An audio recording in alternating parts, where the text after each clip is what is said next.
Okay okay हो, चलो।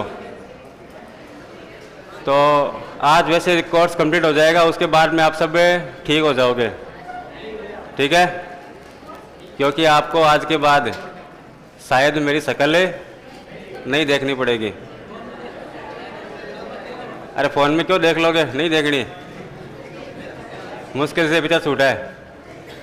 Phone में तो मेरी शक्ल में खुद ही नहीं देखता, ठीक है? ये क्लास तो पढ़ाता हूँ मैं, ये एक दो बार मेरे को बोला कि देखो आप अपनी कैसे पढ़ाते हो, तो मैंने चालू किया उसको, 10 सेकंड देख पाया मैं, उसके बाद बंद कर दिया मैंने कहा ये ठीक नहीं है आदमी, कोई कौन पढ़ा रहा है पता नहीं।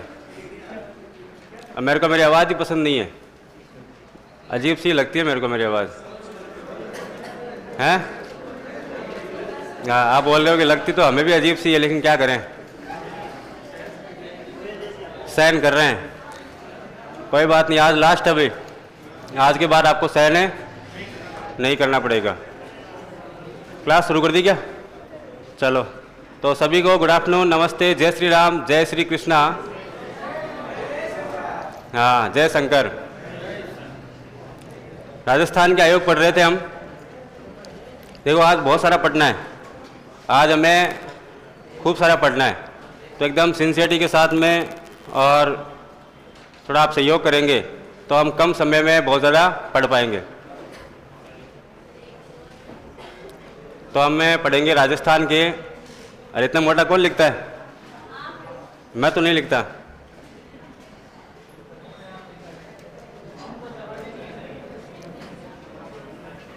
राजस्थान के आयोग, राजस्थान के हम आयोग पढ़ रहे थे, और राजस्थान के आयोग में हमने सबसे पहले क्या पढ़ा? हमने आरपीएससी पढ़ा। क्या पढ़ा? Rajasthan public service commission, Rajasthan लोक सेवा आयोग पढ़ा हमने। और आरपीएससी के बारे में हमने कहा कि जो आरपीएससी है, इस आरपीएससी की स्थापना कब हुई थी? 22 दिसंबर 1949 को राजस्थान में जयपुर में इसकी स्थापना की गई। कहाँ पर की गई? जयपुर में इसकी स्थापना की गई। 20 अगस्त 1949 को इसका अध्यादेश आया था, और उस अध्यादेश के आधार पर 22 दिसंबर 1949 को जयपुर में आरपीएससी की स्थापना की गई। लेकिन 1 नवंबर 1956 को, कब? 1 नवंबर 1956 को आरपीएससी का ट्रांसफ़र कर दिया गया, और इसका मुख्यालय, तो वर्तमान में आरपीएससी का मुख्यालय कहाँ पर है? अजमेर में। हमने कहा कि जब आरपीएससी की स्थापना की गई थी, उस समय आरपीएससी में एक अध्यक्ष था और 2 सदस्य थे, लेकिन वर्तमान में आरपीएससी में एक अध्यक्ष के अलावा, यानी कुल सदस्यों की संख्या, एक जो अध्यक्ष था, जो प्रथम अध्यक्ष था आरपीएससी का, उसका नाम क्या था? आरपीएससी के प्रथम अध्यक्ष का नाम है एस.के. घोष था, और वर्तमान अध्यक्ष का नाम क्या है? संजय कुमार सोत्री है। संजय कुमार सोत्री राजस्थान लोक सेवा आयोग के वर्तमान अध्यक्ष है, जबकि पहले अध्यक्ष कौन थे? एस.के. घोष। सबसे अधिक समय तक अध्यक्ष कौन रहे? डी.एस. तिवारी। और सबसे कम समय तक पी.एस. यादव रहे थे। ऐसे कौन से अध्यक्ष थे जो कि अध्यक्ष भी रहे और सचिव भी रहे? एन.के. बेरवा रहे थे, ठीक है। और वर्तमान में अध्यक्ष संजय कुमार सोत्री है, और सचिव कौन है आरपीएससी का वर्तमान में? रामनिवास मेहता अभी सचिव है। इनका नाम आप जगह जगह देखते हो आरपीएससी के नोटिफिकेशन में। साथ इसके जो अन्य मेंबर है उसमें 2 महिलाएं हैं। 2 महिलाएं कौन कौन सी है? संगीता आर्य और मंजू शर्मा। एक जसवंत सिंह राठी है। 3 व्यक्तियों को अभी नियुक्त किया, कर्नल केसरी सिंह राठौड़, कैलाश चंद मीना और प्रोफेसर अयूब खान। जबकि इसका एक मेंबर अभी चल रहा है सस्पेंड, उसका नाम क्या है? बाबूलाल कटारा। तो आरपीएससी के जो सदस्य हैं, इनकी नियुक्ति कौन करता है? इनकी नियुक्ति कौन करता है? इनकी नियुक्ति तो राज्यपाल करता है मुख्यमंत्री या मंत्रिपरिषद की सलाह पर। लेकिन इनको पदच्युत कौन करता है? यानी इनको पद से कौन हटाएगा? भारत का राष्ट्रपति सर्वोच्च न्यायालय की जांच के बाद हटाएगा। जबकि इनको पद से निलंबित कौन कर सकता है? जांच के दौरान राज्यपाल इनको निलंबित कर सकता है। यह अपना त्यागपत्र किसको देते हैं? राज्यपाल को देते हैं। और अपनी वार्षिक रिपोर्ट भी किसको देते हैं? राज्यपाल को। इनका कार्यकाल कितना होता है? 6 वर्ष अथवा 62 वर्ष की आयु, इनमें से दोनों में से जो भी पहले हो। ठीक है, तो ये आरपीएससी के बारे में हमने कल पढ़ा। सेकंड हमने आयोग पढ़ा था राज्य निर्वाचन आयोग। राज्य निर्वाचन आयोग पढ़ लिया था ना कल, थोड़ा सा ही पढ़ा था। अच्छा, मैंने आपको बताया था कि इसमें जो हम 4 आयोग पढ़ने जा रहे हैं उनमें से 3 आयोग तो है संवैधानिक, एक है गैर संवैधानिक। वो कौन सा है? मानवाधिकार आयोग। बाकी तीनों आयोग राजस्थान लोक सेवा आयोग, निर्वाचन आयोग और वित्त आयोग कैसे आयोग हैं? संवैधानिक आयोग है। तो राजस्थान लोक सेवा आयोग का उल्लेख कौन से भाग में? लोक सेवा आयोग का उल्लेख संविधान के भाग 14 में, अनुच्छेद 315 से 300। और राज्य निर्वाचन आयोग का उल्लेख, इसका भी संविधान में उल्लेख है क्या? नहीं है क्या उल्लेख? मूल संविधान में नहीं है, मूल संविधान में उल्लेख है, लेकिन वर्तमान में उल्लेख है। तभी हमने इसको क्या कहा? संवैधानिक आयोग कहा। क्या कहा? क्योंकि इसका उल्लेख संविधान में है। और संविधान में उल्लेख कौन से भाग में? तो एक तो भाग 9 में है और एक भाग 9A में उल्लेख किया गया है। भाग 9 का संबंध पंचायती राज से है और 9A का संबंध नगरीय निकायों से है। भाग 9 में कौन से आर्टिकल में? 243 के में। और 9A में कौन से आर्टिकल में? 243 ZA में उल्लेख किया गया है। यह पंचायती राज संस्थाओं के लिए और यह नगरीय निकायों के लिए। कौन से संविधान संशोधन के द्वारा? 73वें और 74वें संविधान संशोधन 1992 के द्वारा राज्य निर्वाचन आयोग को संविधान में जगह दी गई थी। इसकी स्थापना कब हुई? इसकी स्थापना हुई थी 1 जुलाई 1994 को इसकी स्थापना की गई थी। और इसका मुख्यालय कहाँ पर है? जयपुर में है। ठीक है, ये तो पढ़ा था कल। इसके अलावा इसमें इसकी संरचना क्या होगी? संरचना का मतलब है कि इसमें कितने सदस्य होंगे। तो राज्य निर्वाचन आयोग एकल सदस्यीय निकाय है। कैसा निकाय है? एकल सदस्यीय निकाय है। एकल सदस्यीय निकाय का मतलब होता है इसमें एक ही सदस्य होता है। और वो एक सदस्य कौन होता है? राज्य निर्वाचन आयुक्त होता है। राज्य निर्वाचन आयुक्त एकमात्र इसका सदस्य होता है। बाकी जितने भी आयोग हैं वे सभी आयोग बहुसदस्यीय निकाय हैं, जबकि राज्य निर्वाचन आयोग कैसा निकाय है? एकल सदस्यीय निकाय है। ठीक है, संरचना के बाद हम पढ़ते हैं इसकी नियुक्ति, कि राज्य निर्वाचन आयोग की नियुक्ति कौन करता है। तो इसकी नियुक्ति कौन करेगा? राज्यपाल करेगा। कौन करेगा? इसकी नियुक्ति राज्यपाल करता है। जबकि इसको पद से कौन हटाता है? तो इसको भी पद से कौन हटाएगा? राष्ट्रपति ही हटाएगा। कौन हटाएगा? आरपीएससी, राजस्थान लोक सेवा आयोग, राज्य निर्वाचन आयोग और उसके बाद में आपके एक और आयोग है राष्ट्रीय मानवाधिकार आयोग। इन तीनों में नियुक्ति राज्यपाल करता है, पद से कौन हटाता है? राष्ट्रपति हटाता है। ध्यान रखना है, पद से हटाएगा राष्ट्रपति। और इसका कार्यकाल कितना होता है? कार्यकाल कितना होता है? 5-65। कितना होता है? 5 वर्ष का कार्यकाल अथवा 65 वर्ष की आयु, दोनों में से जो भी पहले हो। ठीक है, तो ये इसका कार्यकाल हो गया। अपना त्यागपत्र किसको देंगे? ये त्यागपत्र किसको देंगे? राज्यपाल को देंगे। वार्षिक रिपोर्ट भी किसको सौंपेंगे? वार्षिक रिपोर्ट भी राज्यपाल को सौंपेंगे। ठीक है, और इसके प्रथम राज्य निर्वाचन आयुक्त कौन थे राजस्थान के? प्रथम राज्य निर्वाचन आयुक्त अमर सिंह राठौड़ थे। कब बनाए गए थे? अमर सिंह राठौड़ कब बनाए गए थे? किस तारीख को बनाए गए? भाई जिस दिन स्थापना हुई उसी दिन बनाएंगे, सीधी सी बात है। 1 जुलाई 1994 को। और वर्तमान कौन है? अरे प्रवीण गुप्ता नहीं है। प्रवीण गुप्ता तो राज्य निर्वाचन अधिकारी है। राज्य निर्वाचन आयुक्त की बात हो रही है यहाँ पे। आयुक्त कौन है? मधुकर गुप्ता है। मधुकर गुप्ता। ठीक है, ये वर्तमान में राज्य निर्वाचन आयुक्त है। जबकि राज्य निर्वाचन अधिकारी कौन है? वो प्रवीण गुप्ता है। ठीक है, तो ये ध्यान रखना है आपको। लिखो।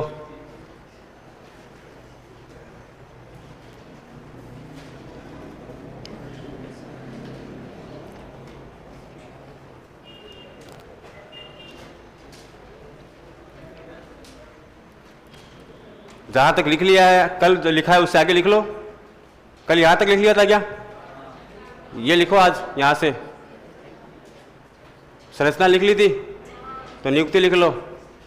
कुल मिला के यहां तक लिखना है। जो लिखा हुआ है वो मत लिखो, जहां से नहीं लिखना है, लिखा हुआ है वहां से लिख लो। मधुकर गुप्ता मुख्य निर्वाचन अधिकारी लिखा हूं क्या? नीचे लिख लो मुख्य निर्वाचन अधिकारी। ये निर्वाचन अधिकारी कौन नियुक्त करता है? मुख्य निर्वाचन। अब हालांकि ये तो एक सदस्यीय निकाय है। निकाय कैसा है? एक सदस्यीय है, लेकिन अकेला आदमी सारा काम थोड़ी करेगा। तो आपसे नीचे अधिकारियों की नियुक्ति करता है। उसमें जो सबसे टॉप पर अधिकारी है उसका नाम क्या है? प्रवीण गुप्ता है। क्या नाम है? प्रवीण गुप्ता। ये ध्यान रखना है। मधुकर गुप्ता जो है ये आदमी है, लुगाई नहीं है। मधुकर गुप्ता, हाँ पुरुष सही है। कौन है? पुरुष, मधुकर गुप्ता। आप मधु सोच करके समझ लो कि ये कोई महिला है। महिला नहीं है। मुख्य निर्वाचन अधिकारी प्रवीण गुप्ता है। पहले राज्य निर्वाचन आयुक्त कौन थे? अमर सिंह राठौड़। दूसरे कौन थे? NR भसीन। क्या नाम था? NR भसीन सेकंड थे। और इनका कार्यकाल राज्य निर्वाचन आयुक्त के रूप में सर्वाधिक रहा है। लेकिन ये फैक्ट्स थोड़े बहुत ज़्यादा हो जाएंगे आपके, इतने फैक्ट्स याद किए जाएं, नहीं तो इतने फैक्ट्स याद कर नहीं पाओगे, क्योंकि सब्जेक्ट एक नहीं है, बहुत सारे सब्जेक्ट हैं।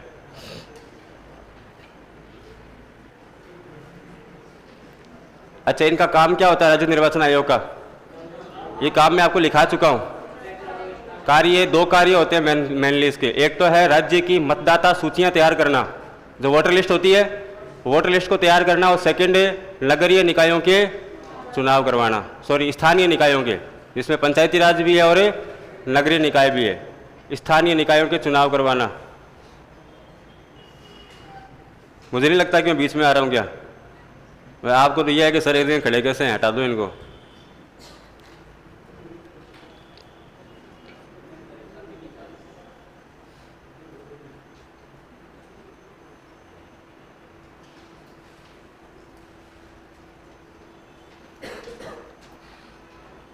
एक चीज ध्यान रखनी, एक बार सवाल पूछा गया था कि राज्य निर्वाचन आयोग कार्य करता है भारत सरकार के अधीन, राज्य सरकार के अधीन, भारत निर्वाचन आयोग के अधीन, या फिर यह एक स्वतंत्र निकाय है।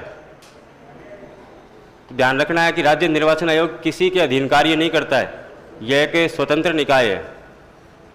ठीक है, अधिकांश लोग उस एग्जाम में करके आए थे कि भारत निर्वाचन आयोग के अधीन कार्य करता है, किसी के अधीन कार्य नहीं करता है, ये स्वतंत्र निकाय है।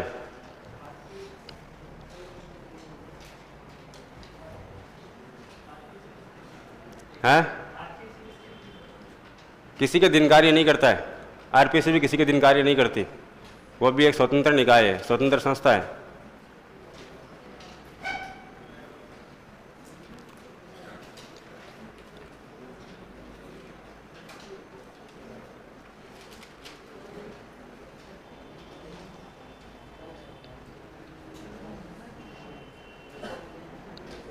NR भसीन जो है इसका सर्वाधिक कार्यकाल है, सर्वाधिक कार्यकाल।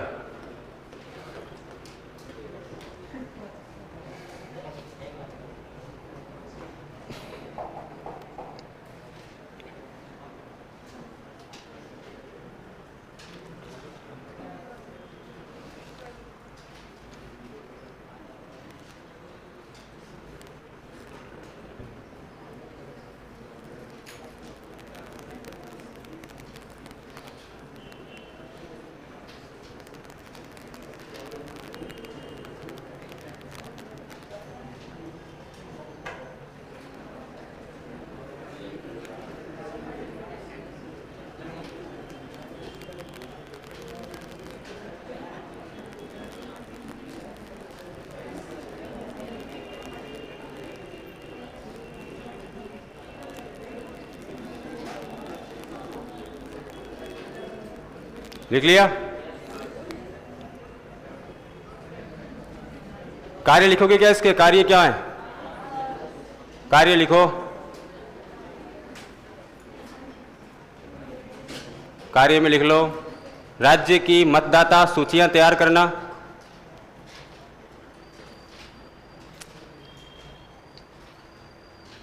राज्य की मतदाता सूचियां तैयार करना।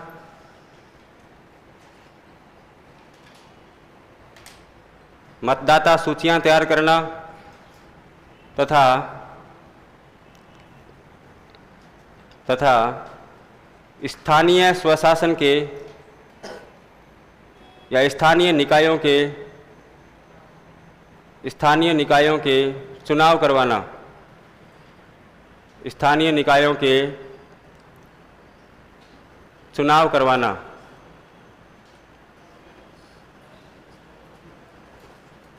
ठीक है, ये इसके कार्य हैं। इसके बाद नेक्स्ट आयोग लिखो, राज्य वित्त आयोग।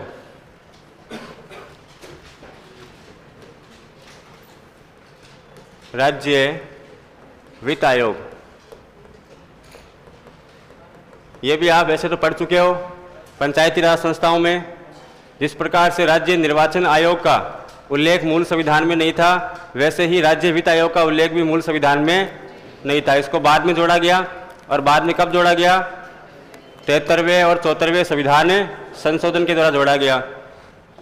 तो सेम कंडीशन इसकी है, सेम लाइंस लिखनी है कि इसका उल्लेख मूल संविधान में नहीं था, मूल संविधान में नहीं था। और ये कैसा आयोग है? यह एक संवैधानिक निकाय है, संवैधानिक निकाय है।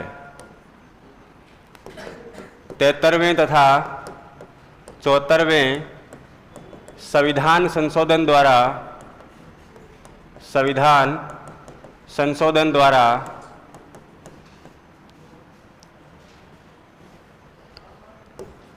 जोड़ा गया। 73वें तथा 74वें संविधान संशोधन द्वारा जोड़ा गया। और संविधान में इसका उल्लेख कहाँ पर है? संविधान में इसका जो उल्लेख किया गया है, दो जगह किया गया। एक तो भाग 9 में किया गया है, और भाग 9 में अनुच्छेद 243 आई किसके लिए? ये पंचायती राज संस्थाओं के लिए। किसके लिए? पंचायती राज संस्थाओं के लिए। और भाग 9A में इसका उल्लेख किया गया है, कौन से आर्टिकल में? 243 वाई में इसका उल्लेख किया गया है, और यह है नगरीय निकायों के लिए। यह हम पढ़ चुके हैं दोनों आर्टिकल, संविधान में इसका उल्लेख। अब संविधान में उल्लेख के बाद में इसका गठन, राजस्थान राज्य वित्त आयोग का गठन। तो राजस्थान का जो प्रथम वित्त आयोग है, प्रथम वित्त आयोग का गठन कब किया गया? प्रथम वित्त आयोग का गठन 24 अप्रैल 1994 24 अप्रैल 1994 को किया गया। जिसने कार्य कब शुरू किया? जिसने कार्य 1 अप्रैल 1995 को 1 अप्रैल 1995 को शुरू किया। कार्य कब शुरू किया? 1 अप्रैल 1995 को शुरू किया। यानी इसका गठन तो कर दिया गया था 24 अप्रैल को ही, 24 अप्रैल 1994 को इसका गठन कर दिया, लेकिन इसने अपना कार्य कब शुरू किया? 1 अप्रैल 1995 को इसने अपना कार्य शुरू किया।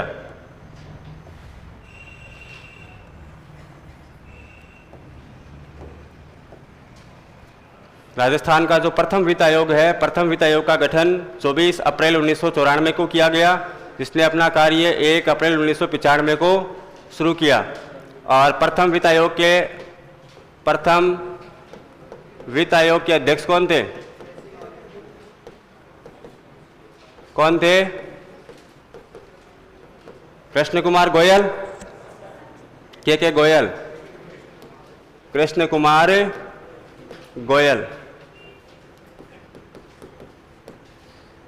कृष्ण कुमार गोयल प्रथम वित्त आयोग के अध्यक्ष थे। और वर्तमान जो वित्त आयोग है कौन सा चल रहा है? तो वर्तमान में राजस्थान में छठा वित्त आयोग चल रहा है। कौन सा? छठा वित्त आयोग चल रहा है। यह एग्जाम में भी सवाल पूछा गया था कि वर्तमान में राजस्थान में कौन सा वित्त आयोग चल रहा है? कौन सा चल रहा है? छठा वित्त आयोग चल रहा है। और इस छठे वित्त आयोग के अध्यक्ष कौन है? छठे वित्त आयोग के अध्यक्ष, छठे वित्त आयोग के अध्यक्ष कौन है? प्रद्युमन सिंह। प्रद्युमन सिंह।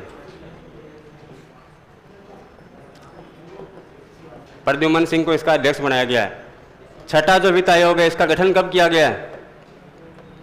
इसका छठे वित्त आयोग का गठन किया गया है 1 अप्रैल 2021 को। लेकिन यह वित्त आयोग की जो समीक्षा है, समीक्षा रिपोर्ट देगा 2020 से 2025 तक की। ठीक है। वित्त आयोग का कार्य क्या होता है? वित्त आयोग का कार्य होता है स्थानीय निकायों की वित्तीय स्थिति की समीक्षा करना। और राज्यपाल हर 5 साल के बाद में वित्त आयोग गठित करता है। तो इसका काम होता है 5 साल की रिपोर्ट प्रस्तुत करना।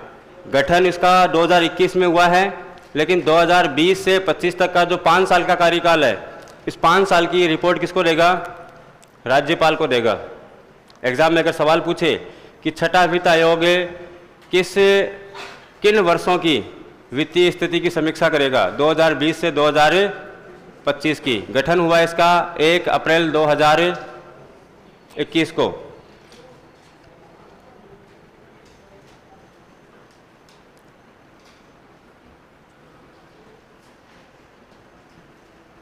इससे पहले जो 5वां वित्त आयोग था इसका अध्यक्ष कौन थे? डॉक्टर ज्योति किरण। ठीक है। छठे वित्त आयोग के अध्यक्ष प्रद्युमन सिंह। प्रथम वित्त आयोग कृष्ण कुमार गोयल। अच्छा, राजस्थान के एक मुख्यमंत्री भी है जो कि वित्त आयोग के अध्यक्ष रह चुके हैं, हीरालाल देवपुरा। कौन है? हीरालाल देवपुरा।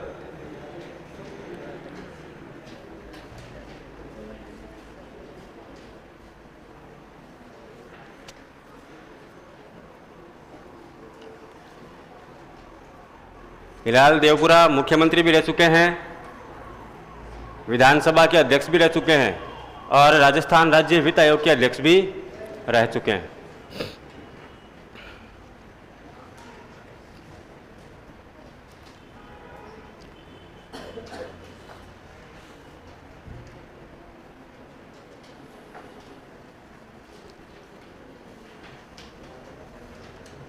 राजस्थान के वर्तमान महाधिवक्ता कौन है? हम बात कर चुके हैं इसके बारे में। राजेंद्र सिंह है। कौन है? राजेंद्र सिंह। ठीक है। महेंद्र सिंह भी थे पहले, उनके स्थान पर अभी कुछ समय पहले ही राजेंद्र सिंह नए महाधिवक्ता एडवोकेट जनरल ऑफ राजस्थान बने हैं। ये जो आपको पेज दिए गए इनको अभी नहीं देखना है। अभी जो टॉपिक पढ़ाया जा रहा है उसके बारे में उसको ध्यान रखना है।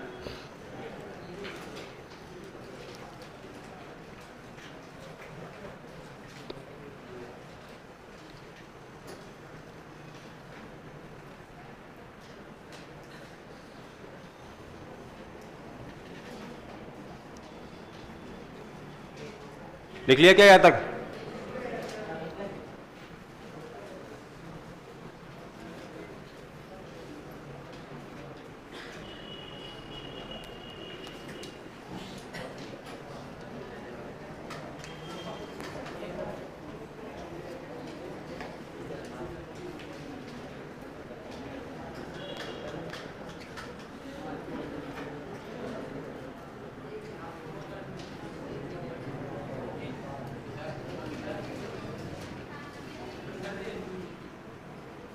क्या हुआ?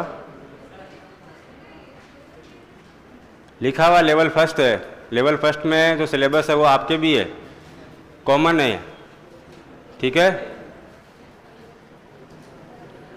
Common base. हाँ जी, 20 से 25, 5 साल के लिए, 2020 से 2025।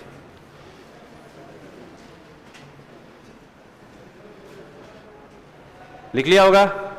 अब आप बताएंगे कि राज्य जो वित्त आयोग है वो एकल सदस्यीय निकाय है या बहुसदस्यीय निकाय है?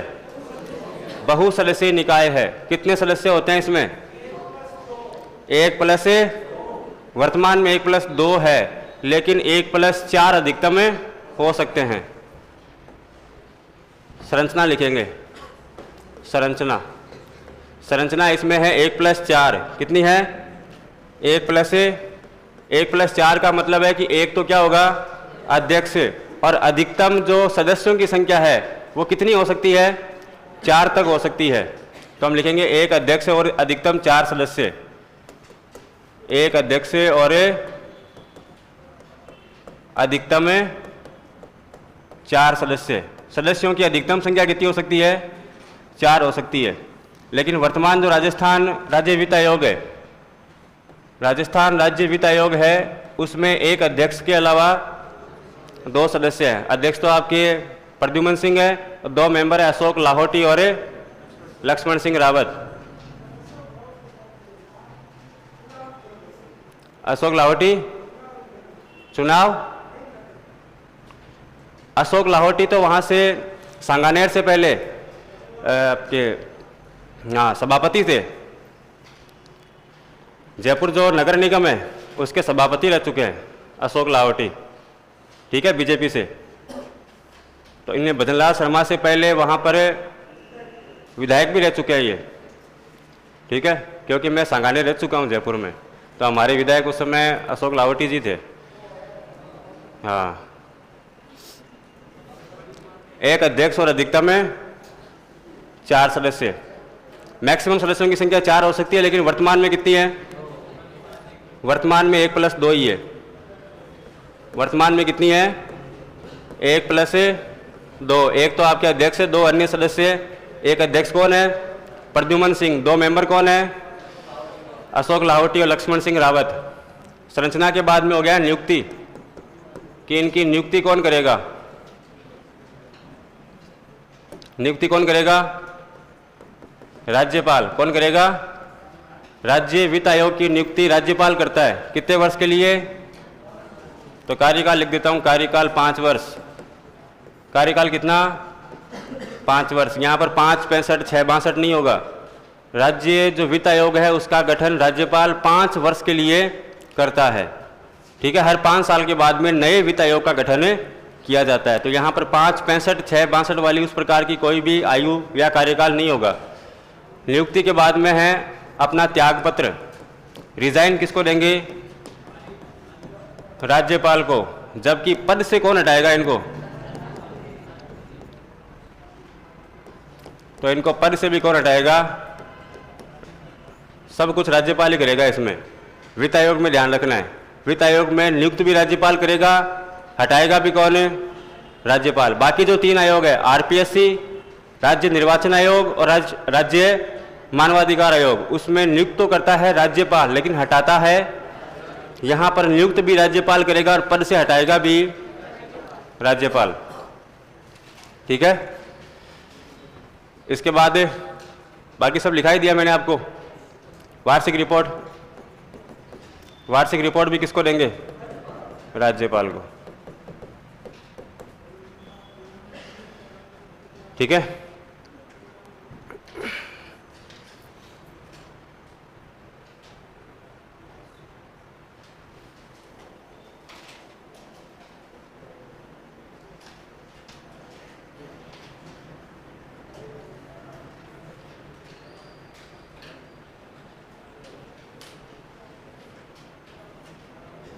अच्छा, इसमें जो संरचना है इसकी, इसमें दे रखा है कि ये जो सदस्य होते हैं, 4 मेंबर होते हैं।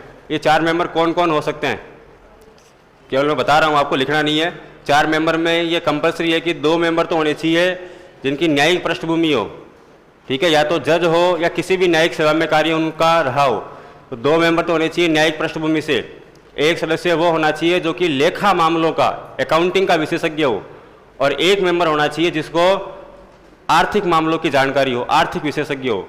तो कुल मिलाकर के अधिकतम सदस्यों की संख्या कितनी हो सकती है? 4 हो सकती है। अध्यक्ष के लिए कोई अलग से योग्यता का उल्लेख नहीं किया गया है। कोई भी जिसका सामाजिक जीवन में अच्छा अनुभव रहा है, ऐसे व्यक्ति को राज्यपाल अध्यक्ष नियुक्त कर सकता है। ठीक है, तो यह आपके राज्य वित्त आयोग। अच्छा, कार्य लिखाऊं क्या इसका? हाँ, कार्य भी लिखो। कार्य क्या करता है? ये स्थानीय निकायों की वित्तीय स्थिति की समीक्षा करना। वित्तीय स्थिति की समीक्षा करना। वित्तीय स्थिति की समीक्षा करना, ये इसका मुख्य कार्य होता है। फाइनेंशियल जो कंडीशन है पंचायती राज संस्थाओं की, नगर पालिकाओं की, उसकी जो है समीक्षा करने का काम करता है वित्त आयोग। और ये अपनी रिपोर्ट बना करके राज्यपाल को प्रस्तुत करता है। राज्यपाल उस रिपोर्ट को विधानसभा के सामने रखता है और विधानसभा बाद में इसके ऊपर विचार करती है और इस वित्त आयोग की सिफारिशों को लागू करने का कार्य करती है। तो मुख्य कार्य क्या है इसका? स्थानीय निकायों की वित्तीय स्थिति की समीक्षा करना। ठीक है, इसके बाद नेक्स्ट लिखेंगे अपन राज्य मानवाधिकार आयोग। राज्य मानवाधिकार आयोग। राज्य मानवाधिकार आयोग जो है ये कैसा निकाय है? ये गैर संवैधानिक निकाय है। यह गैर संवैधानिक निकाय है। गैर संवैधानिक क्यों है? क्योंकि इसका उल्लेख संविधान में, गैर संवैधानिक कह सकते हैं इसको, या इसको सांविधिक भी कह सकते हैं, या इसको वैधानिक भी कह सकते हैं। इन शब्दों का मतलब मैं आपको कल बता चुका हूँ। संवैधानिक, गैर संवैधानिक, सांविधिक या वैधानिक निकाय है। तो जब गैर संवैधानिक है तो फिर इसका गठन कैसे किया गया? तो इसका गठन किया गया, इसका गठन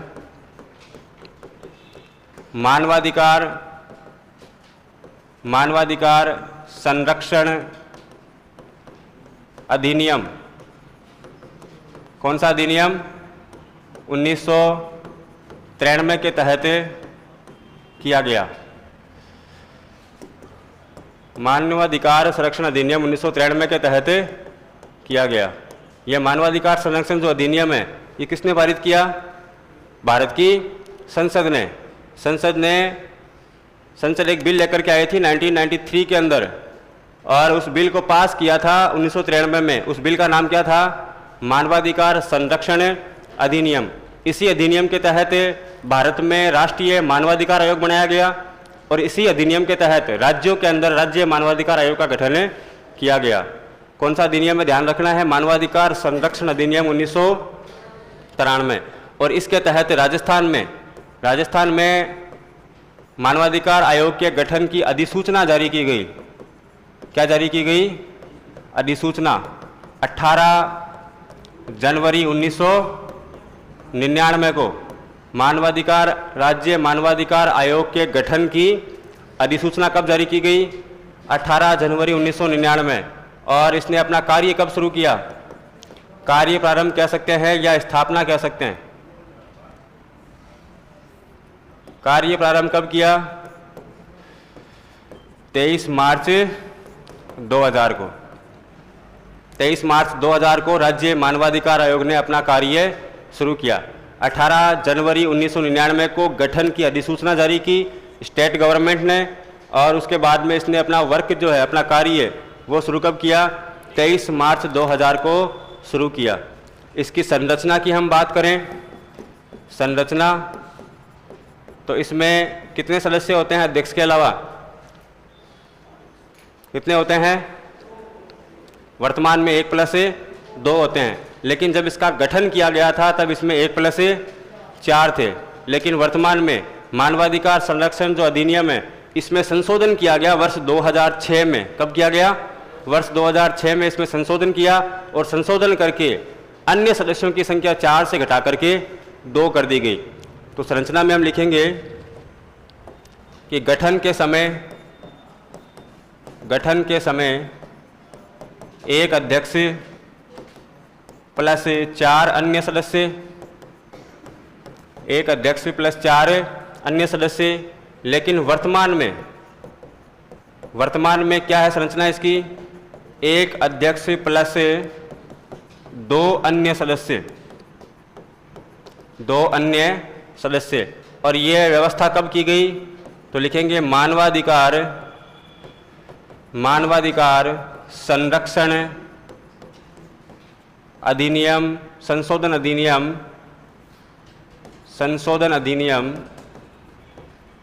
2006। याद रखना है ये कौन से वर्ष में संशोधन किया गया है?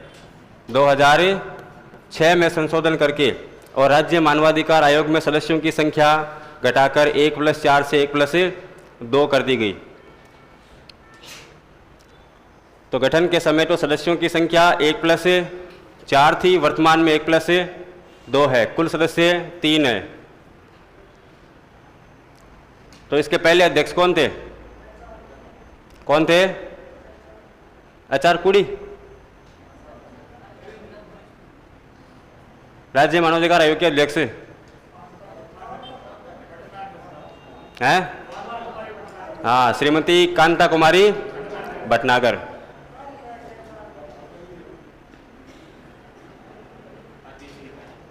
है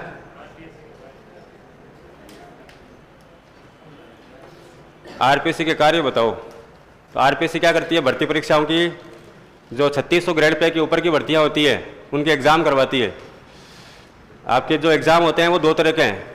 एक तो होता है 3600 ग्रेड पे से नीचे की भर्तियां, ठीक है, और एक होती है 3600 ग्रेड पे से ऊपर की भर्तियां। तो आपका जो एग्ज़ाम हो रहा है, आपका एग्ज़ाम है 3600 ग्रेड पे की भर्ती में आता है। थर्ड ग्रेड का ग्रेड पे कितना होता है? 3600। तो 3600 तक के जो ग्रेड पे होता है उसकी भर्ती परीक्षाएं करवाती है अधीनस्थ बोर्ड, राजस्थान कर्मचारी चयन बोर्ड, जिसको आप बोलते हो RSSB, जिसके जो अभी वर्तमान में अध्यक्ष हैं वो आलोक राज। तो RSSB जिसका मुख्यालय आपके दुर्गापुरा जयपुर के अंदर है, इसका कार्य होता है 3600 तथा 3600 से नीचे की जो ग्रेड पे की भर्तियां होती है उन भर्ती परीक्षाओं के एग्ज़ाम लेना। जबकि 3600 से ऊपर की जो ग्रेड पे की भर्तियां होती है 4200, 4600, आपके 5400, 6600, उनका एग्ज़ाम कौन करवाती है? आरपीएससी करवाती है। जैसे सेकंड ग्रेड का एग्ज़ाम होता है, फर्स्ट ग्रेड का एग्ज़ाम होता है, RAS का एग्ज़ाम होता है, ठीक है, आपके कॉलेज लेक्चरर का एग्ज़ाम होता है। ऐसे एग्ज़ाम कौन करवाती है? आरपीएससी करवाती है। लिख लिया ये।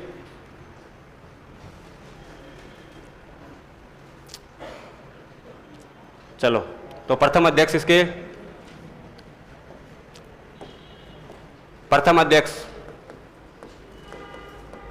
कौन थे?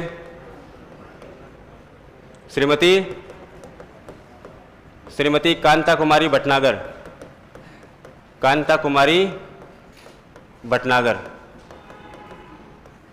ठीक है। तो राज्य मानवाधिकार आयोग की जो प्रथम अध्यक्ष है वो एक महिला है, ध्यान रखना। तो आपको पूछे कि मानवाधिकार आयोग की प्रथम महिला अध्यक्ष कौन है, तो भी कौन होगी? कांता कुमारी भटनागर होगी। और प्रथम अध्यक्ष कौन थी, तब भी कांता कुमारी भटनागर होगी, ठीक है। ये कांता कुमारी भटनागर जो है राजस्थान हाईकोर्ट की न्यायाधीश भी रह चुकी है, श्रीमती कांता कुमारी भटनागर। अच्छा, कब इस अध्यक्ष कब बनी थी? 23 मार्च 2000, ठीक है। और वर्तमान में कौन है?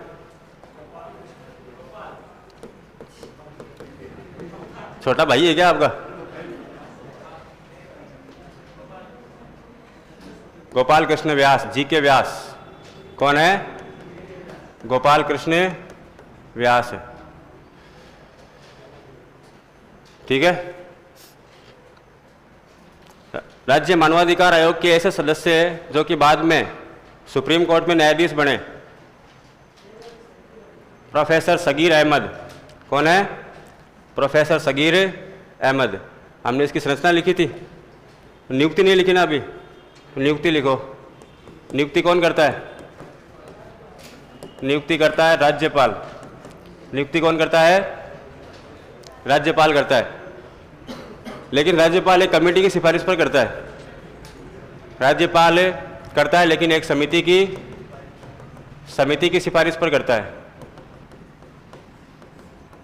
समिति की सिफारिश। ये जो समिति होती है, इस समिति में कितने मेंबर होते हैं?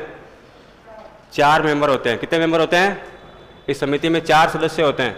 एक तो होता है सीएम, जो कि समिति का अध्यक्ष होता है। एक होता है इसका कैबिनेट मंत्री, मोस्टली होता है उसमें गृह मंत्री। कौन होता है?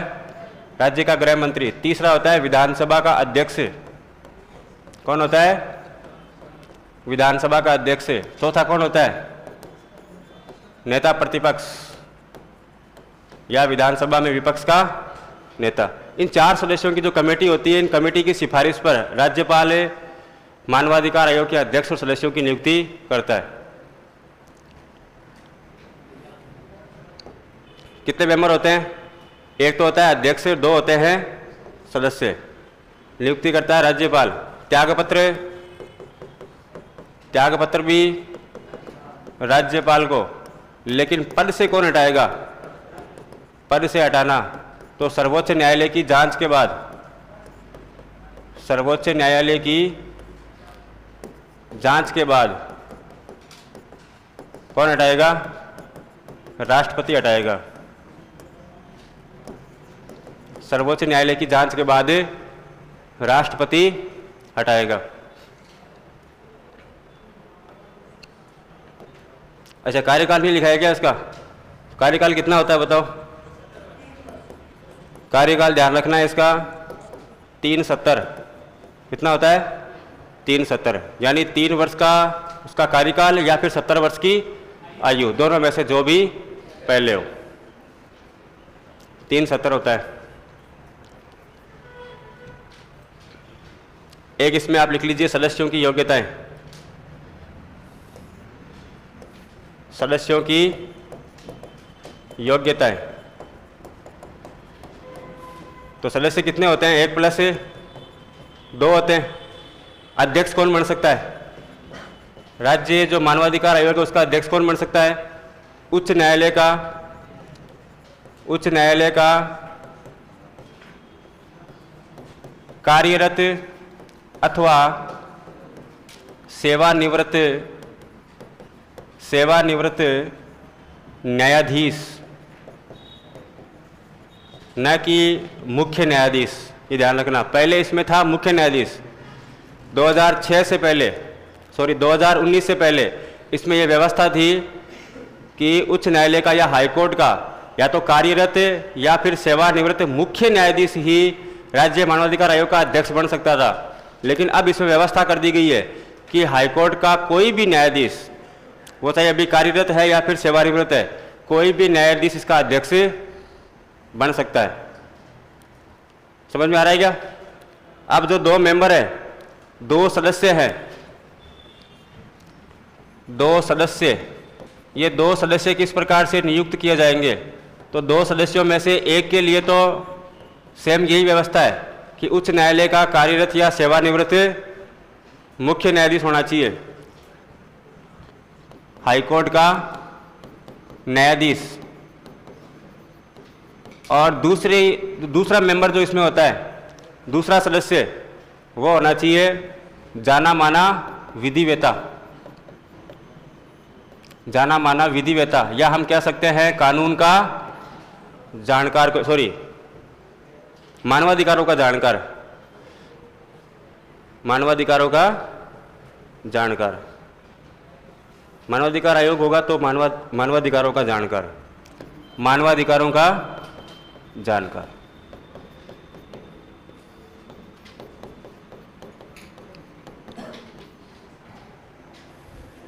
ठीक है, वापिस समझिए इसको। इधर से समझाता हूं। देखो, राज्य मानवाधिकार आयोग कैसा निकाय है? गैर संवैधानिक, वैधानिक या फिर सांविधिक निकाय है। इसका गठन मानवाधिकार संरक्षण अधिनियम 1993 के तहत किया गया। गठन की अधिसूचना कब जारी की गई? 18 जनवरी 1999। कार्य शुरू किया 23 मार्च 2000 को। गठन के समय सदस्यों की संख्या 1+2 थी, 1+4 थी, वर्तमान में 1+2 है। और ऐसा प्रावधान कब किया गया? मानवाधिकार संरक्षण संशोधन अधिनियम 2006 के बाद ये प्रावधान किया गया। प्रथम अध्यक्ष इसकी श्रीमती कांता कुमारी भटनागर 23 मार्च 2000। वर्तमान में इसके अध्यक्ष गोपाल कृष्ण व्यास है। इसकी नियुक्ति करता है राज्यपाल। राज्यपाल करता है, लेकिन वो एक समिति की सिफारिश पर करता है जिसमें 4 मेंबर होते हैं। इस समिति के अध्यक्ष होते हैं सीएम, खुद मुख्यमंत्री होते हैं, और इसके मेंबर गृह मंत्री, विधानसभा अध्यक्ष और विधानसभा में नेता प्रतिपक्ष होता है। इन चारों की सिफारिश के आधार पर राज्यपाल मानवाधिकार आयोग के अध्यक्ष और सदस्यों की नियुक्ति करता है। ये जो राज्य मानवाधिकार आयोग के सदस्य हैं, ये अपना त्यागपत्र किसको देंगे? राज्यपाल को। पद से कौन हटाएगा इनको? राष्ट्रपति हटाएगा। कौन हटाएगा? लेकिन सर्वोच्च न्यायालय की जांच के कार्यकाल कितना होता है? 3 वर्ष का कार्यकाल या 70 वर्ष की, दोनों में से जो भी पहले हो। और योग्यता क्या होनी चाहिए? तो जो अध्यक्ष होता है वो कौन बन सकता है? राज्य मानवाधिकार आयोग का अध्यक्ष कौन बनेगा? जो हाईकोर्ट का प्रेजेंट में या फिर पहले सेवानिवृत्त जो है न्यायाधीश रह चुका व्यक्ति बन सकता है। कोई भी कार्यरत न्यायाधीश या फिर सेवानिवृत्त न्यायाधीश हाईकोर्ट का अध्यक्ष बन सकता है। इसके अलावा जो 2 मेंबर है, इन 2 मेंबर में एक तो कौन होगा? हाईकोर्ट का ही न्यायाधीश होगा, और दूसरा हो सकता है इसमें मानवाधिकारों का जानकार कोई भी व्यक्ति जिसको मानवाधिकारों के बारे में जानकारी है। अब इसके कार्य क्या होंगे? तो कार्य नाम से स्पष्ट है, मानवाधिकारों की रक्षा करना। कहीं पर भी मानवाधिकारों का हनन हो रहा है तो वहाँ पे जाके एक्शन लेना। इसके अलावा जो जेल होती है, जेलों का निरीक्षण करना, कैदियों के साथ में जो बर्ताव हो रहा है वहाँ पर उनसे पूछताछ करना, उनके मानवाधिकारों की रक्षा करना। ठीक है। और कोई भी ऐसा मामला जो मानवाधिकारों से संबंधित है उन मामलों में दखल देना। अगर मान लीजिए मामला कोर्ट में चल रहा है तो कोर्ट की परमिशन के बाद में ऐसे मामलों में दखल दे सकता है। इसके अलावा लोगों के बीच में जागरूकता फैलाना कि आपके मानव होने के नाते आपके अधिकार कौन कौन से हैं, उन अधिकारों के बारे में लोगों में जागरूकता पैदा करना। ठीक है। लेकिन ये मानवाधिकारों के संबंध में केवल जांच कर सकता है, सजा देने का प्रावधान या इसको दंड देने की शक्ति इसके पास से नहीं है। इसलिए इसको बोलते हैं दंत विहीन बाघ। क्या बोलते हैं? दंत विहीन बाघ। यानी ऐसा शेर है, ऐसा बाघ है जिसके पास में दांत ही नहीं है। यानी जांच तो कर सकता है लेकिन सजा नहीं दे सकता। ये पर्चियां आप सबको देते हो कि मेरे को देते हो केवल? हाँ, मेरे को कम देते हो?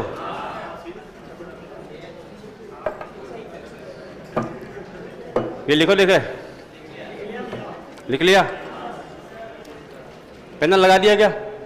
पेनल लगा दिया? लगाओ। कोर्स कंप्लीट है।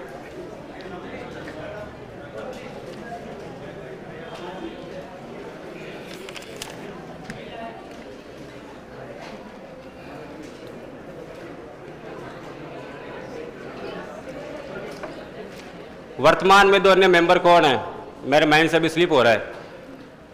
वर्तमान में मेंबर कौन है राज्य मानवाधिकार आयोग के?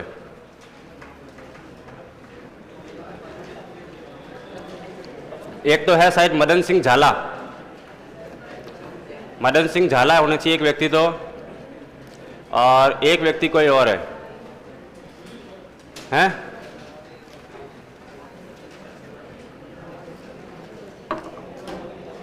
एक तो कोई झाला है जिसका नाम मेरे को याद आ रहा है, एक का मुझे नाम याद नहीं आ रहा। राकेश जी आप इसको गूगल कर लीजिए या मैं गूगल करके बता देता हूँ आपको।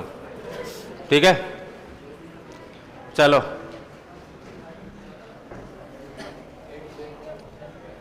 क्या हुआ? लगा रहे हो? लगाओ।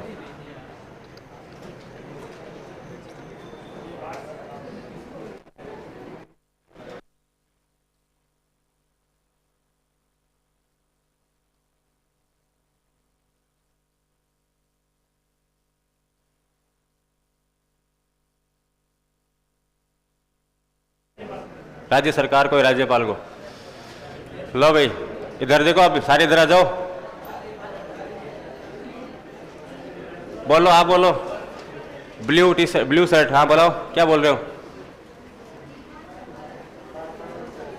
अरे मन में मत बोला करो, ये तो जोर से बोला करो। इधर देखो, तृतीय श्रेणी शिक्षक प्रथम लेवल, फर्स्ट लेवल लिखा है, लेकिन इससे जो लेवल सेकंड वाले हैं उनको नाराज नहीं होना है, ये उनके लिए भी है। ये लो, क्या लिखूं? द्वितीय लेवल या लेवल 2 लिखूं? और सबके लिए, एसएसटी के लिए, साइंस के लिए, हिंदी के लिए, संस्कृत के, पंजाबी, मलयालम, जो भी बैठे हैं यहाँ पर, सबके लिए, ठीक है। कॉमन पोर्शन है राजस्थान की राजनीतिक और प्रशासनिक व्यवस्था, और इसमें महत्वपूर्ण प्रश्न है, इंपॉर्टेंट क्वेश्चन, ऐसा क्वेश्चन जो कि एग्जाम में या तो पहले आ चुके हैं या फिर भविष्य में आने की संभावना है।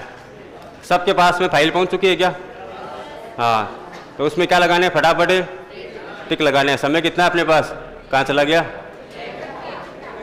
1 घंटा है, हो जाएगा क्या? चलो,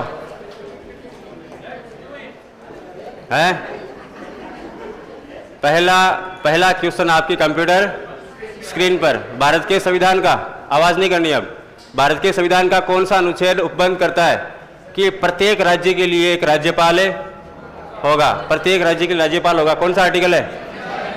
अच्छा, एक चीज ध्यान रखनी है, अधीनस्थ बोर्ड के जितने भी एग्जाम होते हैं उसमें 500 विकल्प भी आ गया आजकल।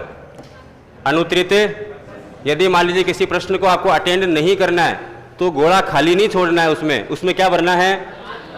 ई भरना है, 5वां नहीं, क्या भरना है? ई के अंदर आपको गोला भरना है, यानी वो प्रश्न, उस प्रश्न का जवाब आप नहीं देना चाहते, ऐसे प्रश्न का आपको न तो नंबर मिलेगा, न ही आपका नंबर है। सबको पता है ना? हाँ, या फिर आप में से कोई ऐसा टाबर भोला भी है जिसको ये भी नहीं पता है? अरे कई टाबर बहुत भोले होते हैं, नहीं पता होता उनको।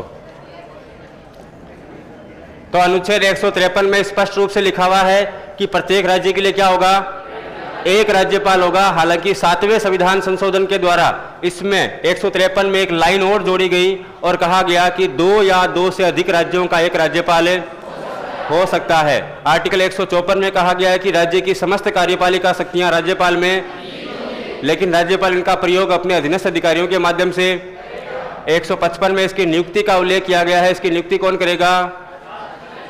राज्यपाल तो खुद ही है, राष्ट्रपति करेगा। किसकी सलाह से करेगा? प्रधानमंत्री की। और 164 में क्या है? मंत्री परिषद। मुख्यमंत्री नहीं है, मुख्यमंत्री है क्या? हाँ सॉरी, मुख्यमंत्री की नियुक्ति है। मुख्यमंत्री की कौन करेगा?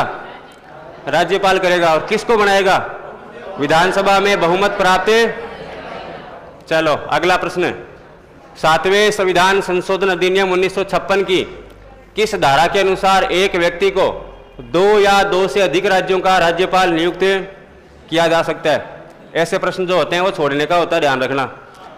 आपका जो अधीनस्थ बोर्ड या आरपीएससी होती है वो केवल आपके ज्ञान की परीक्षा नहीं लेती, आपके धैर्य की परीक्षा भी लेती है। किसकी परीक्षा लेती है? धैर्य की, पैसेंस की। कि ऐसा जो प्रश्न है ये आपने कभी पढ़ा है क्या? हाँ, अरे किसी ने नहीं पढ़ा होता, जो टीचर होते हैं पढ़ाते हैं उनको ही नहीं पता होता क्या है, ठीक है। अरे मेरे को इसका उत्तर तो पता है, लेकिन इसमें 26 धाराएं हैं। कितनी धाराएं हैं? 26 धाराएं हैं। अब मेरी गारंटी है दुनिया में किसी भी मास्टर को पता नहीं है कि 26 धाराओं में क्या क्या लिखा हुआ है। उनको जो प्रश्न है उसी का उत्तर पता होता है केवल। यह होती है सच्चाई जो मैं स्वीकार कर रहा हूँ। कोई करता है क्या ऐसे स्वीकार? कोई नहीं करता, किसी को नहीं पता होता। तो ऐसे जो प्रश्न होते हैं, ऐसे प्रश्न छोड़ने के होते हैं। 7वें संविधान, हालांकि ये प्रश्न एग्जाम में आया हुआ है, लेकिन यदि रिपीट हो जाए तो आपको छोड़ना नहीं है, क्योंकि आपने पढ़ लिया है। ऐसा नहीं कि सर ने कहा, कि छोड़ने का होता है। यहाँ तो याद करके जाओगे ना आप तो, हाँ, रिपीट हो जाए तो छोड़ना नहीं है। लेकिन पहली बार ऐसा है, अगली बार मान लो कुछ और पूछ ले और उसमें धारा दे 21, 22, 23, 24, तो आपको क्या पता क्या होगा। मैं खुद जाऊंगा और मैं भी छोड़ के आऊंगा उसको।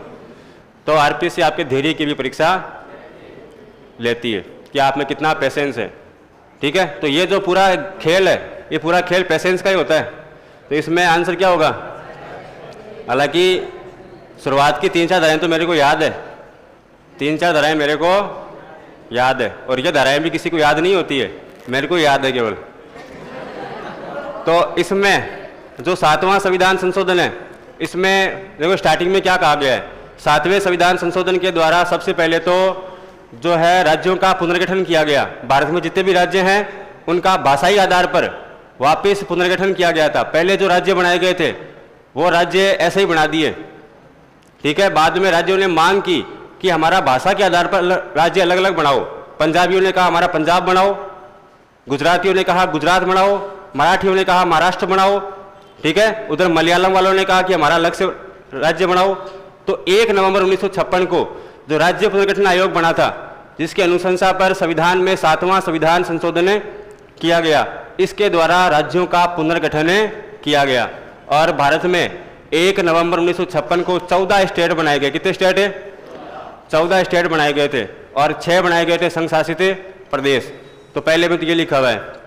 जो इसकी दूसरी धारा है उसमें लिखा हुआ है कि उस समय 3 प्रकार की श्रेणियां थी राज्यों की, ए, बी और सी। ए का मतलब है जो वे क्षेत्र जो कि ब्रिटेन के अधीन थे, ब्रिटिश भारत के अधीन थे। सी का मतलब वे क्षेत्र जो कि राजाओं के अधीन थे, और सी का मतलब था वे क्षेत्र जो कि सीधे केंद्र के अधीन थे। इन तीनों प्रकार की श्रेणियों को समाप्त करके और 2 प्रकार की श्रेणियां बनाई कि अब भारत में 3 प्रकार के राज्य नहीं होंगे, 2 प्रकार के राज्य होंगे। एक तो राज्य होंगे और दूसरे संघ शासित। धारा 3 में कहा गया कि इसके तहत जब राज्यों को अलग अलग कर दिया तो इसके लिए लोकसभा की सीटों का भी निर्धारण होना चाहिए कि लोकसभा की कौन सी सीट कौन से राज्य में आएगी। और 4 में कहा गया राज्यसभा के लिए, राज्यसभा की कौन सी सीट कौन से। लेकिन ये जो बात है किस में लिखी हुई है? 6 में लिखी हुई है। इसका आंसर क्या होगा? किस संविधान संशोधन के द्वारा एक व्यक्ति 2 या 2 से अधिक राज्यों का राज्यपाल नियुक्त किया जा सकता है? किस धारा में उल्लेख है इसका? ठीक है, ये याद करके जाओगे अब, कि एग्जाम में आया हुआ सवाल है।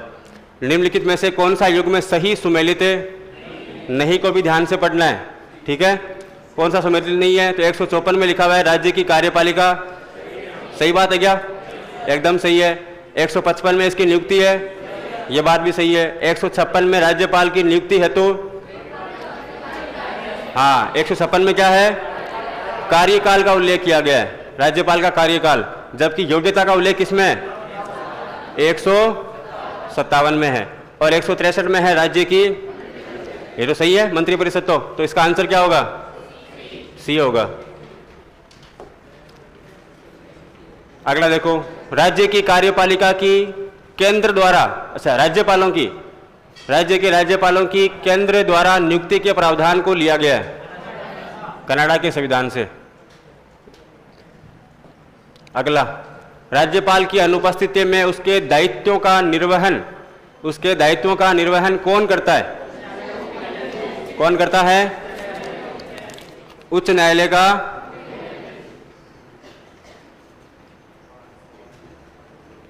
ऐसे प्रश्न लेते ही क्यों? प्रश्न क्या है देखो, कि नहीं मैं पढ़ूंगा अब इसको, आपने दिया ही क्यों मेरे को, कि अगर कोई व्यक्ति सरकारी पद पर है और उसकी शादी हो तो उस व्यक्ति को छुट्टी का प्रावधान है अथवा नहीं सरकार की तरफ से? किसकी शादी हो रही है बताओ देखे, कौन पीड़ित है? शादी महत्वपूर्ण है कि नौकरी महत्वपूर्ण है? नौकरी किसके लिए लगे थे? शादी के लिए। किसके लिए लगे? अब जब शादी हो रही है तो इस बात की परवाह नहीं करनी है कि नौकरी रहेगी कि नहीं रहेगी, छोड़ के आ जाओ उसको, ठीक है। सरकार छुट्टी दे तो ठीक है, नहीं दे तो छोड़ दो उसको, कोई जरूरी नहीं है ऐसी नौकरी की, हैं? अरे शादी नहीं छोड़नी है, शादी किसके लिए? नौकरी किसके लिए लगे थे? हाँ, जीवन का एक ही उद्देश्य वो क्या है? शादी करना। राज्यपाल की अनुपस्थिति में उसके दायित्वों का निर्वहन कौन करता है? तो उच्च न्यायालय का मुख्य न्यायाधीश करता है। अगला, राज्य में राष्ट्रपति शासन के लिए निम्नलिखित में से सत्य युग्म का चयन कीजिए। थोड़ा टिपिकल प्रश्न है, डेट अगर आपको याद है तो आप इसको सही कर पाओगे। वैसे पहला है प्रथम राष्ट्रपति शासन 13 अप्रैल 1967 से 25 अप्रैल 1968। गलत आ गया, यहाँ पर क्या होगा? 67 होगा। दूसरा है 20 अगस्त 1977 से 21 जून 1977। तो ये गलत है बिल्कुल ही, यहाँ पर 20 अगस्त थोड़ी है, यहाँ पर 30 अप्रैल है, ये भी गलत होगा। तीसरा है 17 फरवरी 1980 से 5 जून 1980, तो ये भी इसमें 16 फरवरी होना चाहिए, ठीक है। तो फिर ये चौथा क्या है, 15 दिसंबर 1992 से 3 दिसंबर 3 अक्टूबर, तो ये अक्टूबर गलत है ना, यहाँ पर है। वैसे तो चारों ही गलत है, लेकिन इनमें सही होने की संभावना अधिक किसकी है, तीसरे की, क्योंकि 16 के स्थान पर कितनी फरवरी है, एक दिन का ही अंतर है। चारों विकल्पों में से अगर देखा जाए तो कौन सा विकल्प अधिक उपयुक्त है, तो सी, इसमें सी राइट करना है। और अभी एग्जाम हुआ था, इसमें बोर्ड ने यही माना था। आ रही बात समझ में? अभी जो एग्जाम हुआ था उसमें बोर्ड ने यही माना था। बोर्ड ने कहा एक आध दिन का कोई फर्क नहीं पड़ता है, ऐसे दिल पर नहीं लेना है। 16 फरवरी के स्थान पर 17 फरवरी है, सही मानना है उसको। राज्य के राज्यपाल की आयु नियुक्ति के समय कम से कम कितनी होनी चाहिए, बताया था मैंने। राष्ट्रपति उपराष्ट्रपति राज्यपाल के लिए 35, विधानसभा लोकसभा के लिए 25, विधान परिषद राज्यसभा के लिए और सरपंच के लिए 21। राज्य के प्रशासन और विधायन के प्रस्तावों से संबंधी मामलों में कौन मुख्यमंत्री से सूचना प्राप्त कर सकता है, तो यह मुख्यमंत्री का कर्तव्य है। किसका कर्तव्य है, मुख्यमंत्री का, कि वो किसको सलाह दे, राज्यपाल को सूचना प्रदान करे। कौन से आर्टिकल में, आर्टिकल 167। निम्नलिखित कथनों पर आपको विचार करना है। अनुच्छेद 157 राज्यपाल के पद के लिए 2 योग्यताएं निर्धारित करता है, ये बात तो सही है एकदम, 2 योग्यताएं हैं। राज्यपाल राज्य व्यवस्थापिका का सदस्य होना चाहिए, ऐसा कोई कंपलसरी नहीं है। नियुक्ति से पूर्व राज्यपाल को 40 वर्ष की आयु पूर्ण कर लेनी चाहिए। 2 योग्यताएं हैं, एक तो भारत का नागरिक होना चाहिए, दूसरा उसकी आयु कम से कम कितनी होनी चाहिए, 35 वर्ष। दोनों गलत है, लेकिन ये तो केवल एक इसमें राइट हो जाएगा। मुख्यमंत्री के संदर्भ में निम्नलिखित में से असत्य कथन का चयन करना है। तो इनकी नियुक्ति राज्यपाल द्वारा की जाती है, किनकी, मुख्यमंत्री की, बिल्कुल सही बात है। नियुक्ति इसकी राज्यपाल करता है। इनको शपथ उच्च न्यायालय का मुख्य न्यायाधीश दिलाता है, यह बात सरासर क्या है, तो इसका आंसर क्या हो गया। हालांकि इसको पढ़ेंगे अपन। इनके वेतन भत्तों का निर्धारण कौन करता है, राज्य विधानमंडल करता है, बिल्कुल सही बात है। और यह पद एक संवैधानिक पद है, तो मुख्यमंत्री का पद कैसा है, क्योंकि इसका उल्लेख कहां पर किया गया है, संविधान में किया गया है। यदि किसी ऐसे व्यक्ति को राज्य का मंत्री बनाया जाता है जो राज्य विधायिका का सदस्य नहीं है, तो इस विषय में संवैधानिक प्रावधान क्या कहता है कि 6 महीने के अंदर अंदर उसको विधानमंडल का सदस्य बनना पड़ेगा। किसी में लिखा हुआ है क्या ऐसा, उसका 6 माह के भीतर निर्वाचन किया जाए, ठीक है। अगला, संविधान के अनुसार मुख्यमंत्री क्या है, राज्य के मंत्रिमंडल का प्रधान है, राज्य की मंत्रिपरिषद का प्रधान है, राज्य की सरकार का प्रधान है, या राज्य के प्रशासन का प्रधान है। अब आप ये भी करके आओगे, कई लोग राज्य सरकार का प्रधान भी करके आएंगे, और ये बात सही भी है, गलत नहीं है बात। मुख्यमंत्री जो होता है राज्य की सरकार का प्रधान होता है, ये बात गलत है, लेकिन संविधान में लिखा हुआ है क्या, संविधान में क्या लिखा हुआ है कि राज्य की मंत्रिपरिषद का प्रधान है, ये संविधान में लिखा हुआ है। तो संविधान में जो लिखा है उसी के अनुसार पूछा है, ठीक है। लेकिन व्यवहारिक रूप से ये सरकार का प्रमुख भी होता है। तो प्रश्न जो है उसमें बहुत डेप्थ होती है, आपको बहुत ही गहराई से सोच समझ के उत्तर देना होता है, ऊपर ऊपर से उत्तर नहीं देना। राज्य मंत्रिपरिषद जवाबदेही होती है, जवाबदेही कह सकते हो या इसको बोल सकते हो उत्तरदायी, रेस्पॉन्सिबल होती है। किसके प्रति होती है, राज्य की विधानसभा के प्रति रेस्पॉन्सिबल होती है। जबकि जो केंद्रीय मंत्रिपरिषद है वो किसके प्रति रेस्पॉन्सिबल होती है, लोकसभा के प्रति। और मंत्री व्यक्तिगत रूप से किसके प्रति रेस्पॉन्सिबल होते हैं, राज्यपाल के प्रति।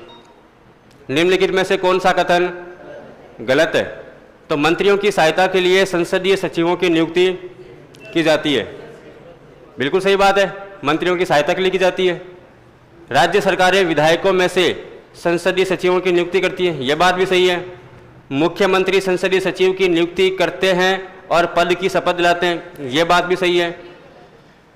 तीसरी अनुसूची में संसदीय सचिवों के लिए शपथ या प्रतिज्ञान का प्रारूप शामिल है? नहीं है।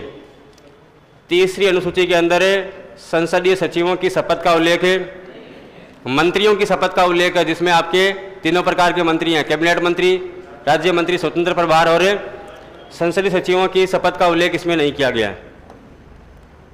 राजस्थान में 73वें और 74वें संविधान संशोधन अधिनियम के लागू होते समय राज्य के मुख्यमंत्री कौन थे? तो ये ध्यान रखना है कि 73वां और 74वां संविधान संशोधन 1992, लेकिन इसको लागू किया गया 24 अप्रैल 1993 को पूरे भारत में लागू किया गया था। और जब ये लागू किया गया था उस समय राज्य में क्या लगाया गया था? राष्ट्रपति शासन चल रहा था। क्या चल रहा था? राष्ट्रपति शासन। अच्छा, ये बताओ लेके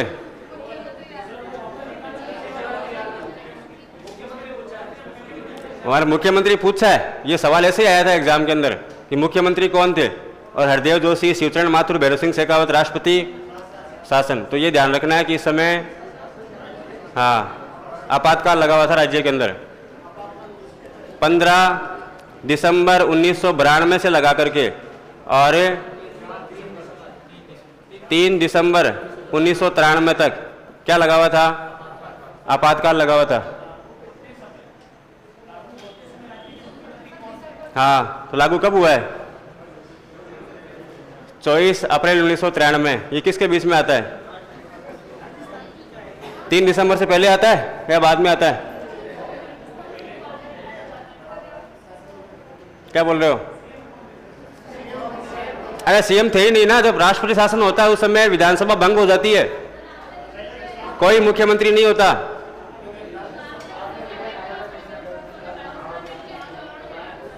मैंने लिखा है कि राजस्थान में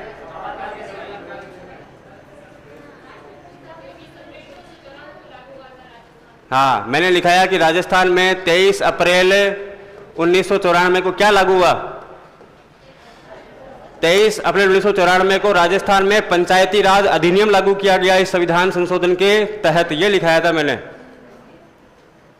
क्या लिखाया?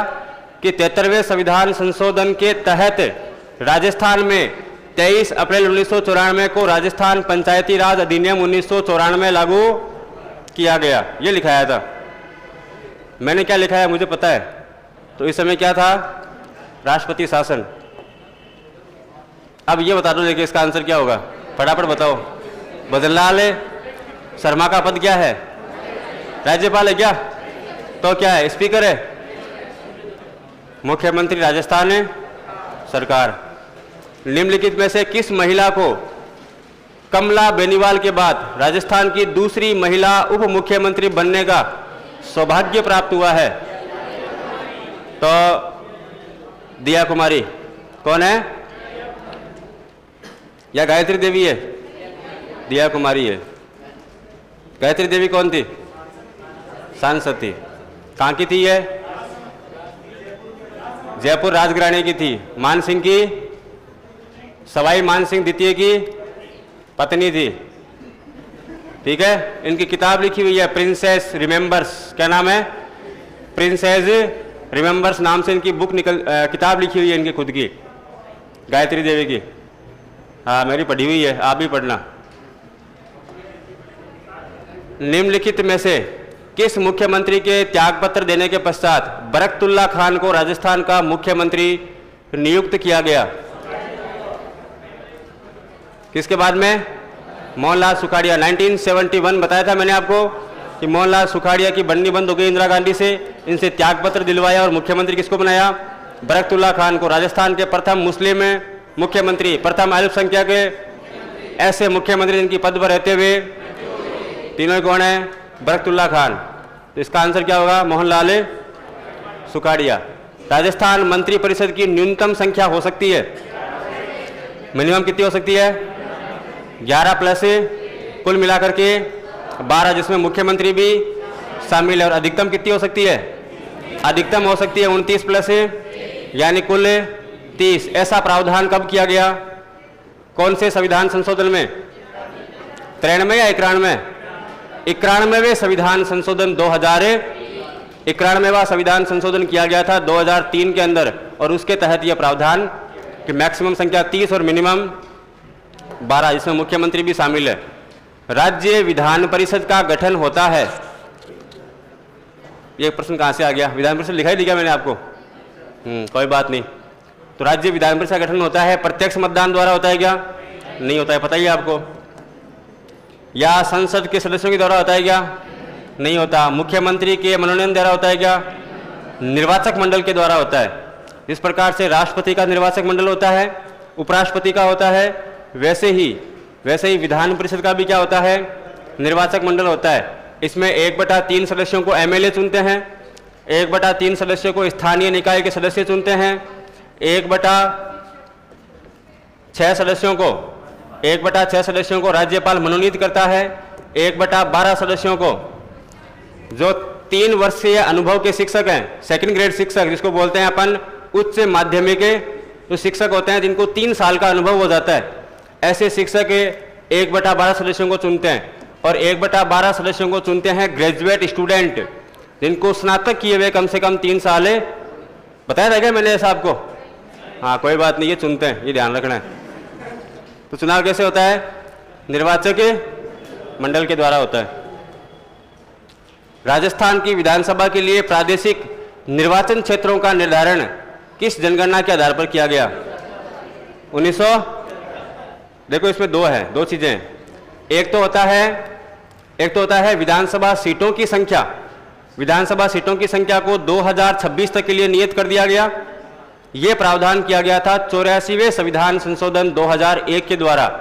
और विधानसभा सीटों की संख्या कितनी है यह 1971 की जनगणना के आधार पर तय की गई। लेकिन प्रादेशिक निर्वाचन क्षेत्रों का निर्धारण, यानी राज्य में कौन सी विधानसभा के अंदर कौन से क्षेत्र आएंगे, जैसे मान लीजिए जोधपुर विधानसभा है तो जोधपुर विधानसभा में कौन कौन से क्षेत्र शामिल होंगे, यह होता है प्रादेशिक निर्वाचन क्षेत्र।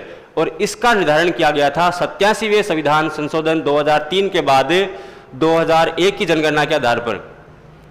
संविधान में संशोधन किया गया था 87वां 2003 में किया गया था, और 2003 में इस संशोधन के द्वारा लिखा गया कि 2001 की जनगणना के अनुसार राज्य के अंदर प्रादेशिक निर्वाचन क्षेत्रों का निर्धारण किया जाएगा, जबकि राज्य में विधानसभा सीटों की संख्या का निर्धारण 1971 की जनगणना के आधार पर किया गया है। समझ रहे हो क्या? किस विधानसभा चुनाव में राजस्थान विधानसभा की सदस्य संख्या 184 से बढ़ाकर 200 कर दी? तो मैंने आपको बताया था 2, 4, 6 बताया था क्या? पहली विधानसभा में सीटों की संख्या 160 याद रहेगी। इसके बाद में 3 बार चेंज हुई है, दूसरी में, चौथी में और छठी में। दूसरी में 176 हो गई, चौथी में 184 हो गई, छठी में तो 184 से 200 किस में हुई है? छठी विधानसभा में। जनवरी 2024 तक राजस्थान विधानसभा के कितने आम चुनाव संपन्न हो चुके हैं? तो वर्तमान में कौन सी विधानसभा चल रही है? 16वीं चल रही है। राज्य विधानसभा का नेता कौन होता है? विधानसभा का नेता कौन होता है? कौन होता है? हमेशा मुख्यमंत्री होगा। विधानसभा का नेता कौन होगा?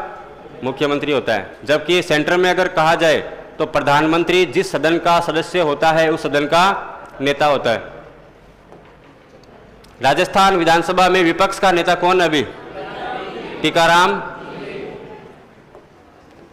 राज्यपाल कलराज मिश्र ने किसे राजस्थान की 16वीं विधानसभा के प्रोटेम स्पीकर की शपथ दिलाई? कालीचरण सराफ। कहां से विधायक है? मालवीय नगर जयपुर से विधायक है। और कितनी बार चुनाव जीते हैं? 8 बार चुनाव जीत चुके हैं।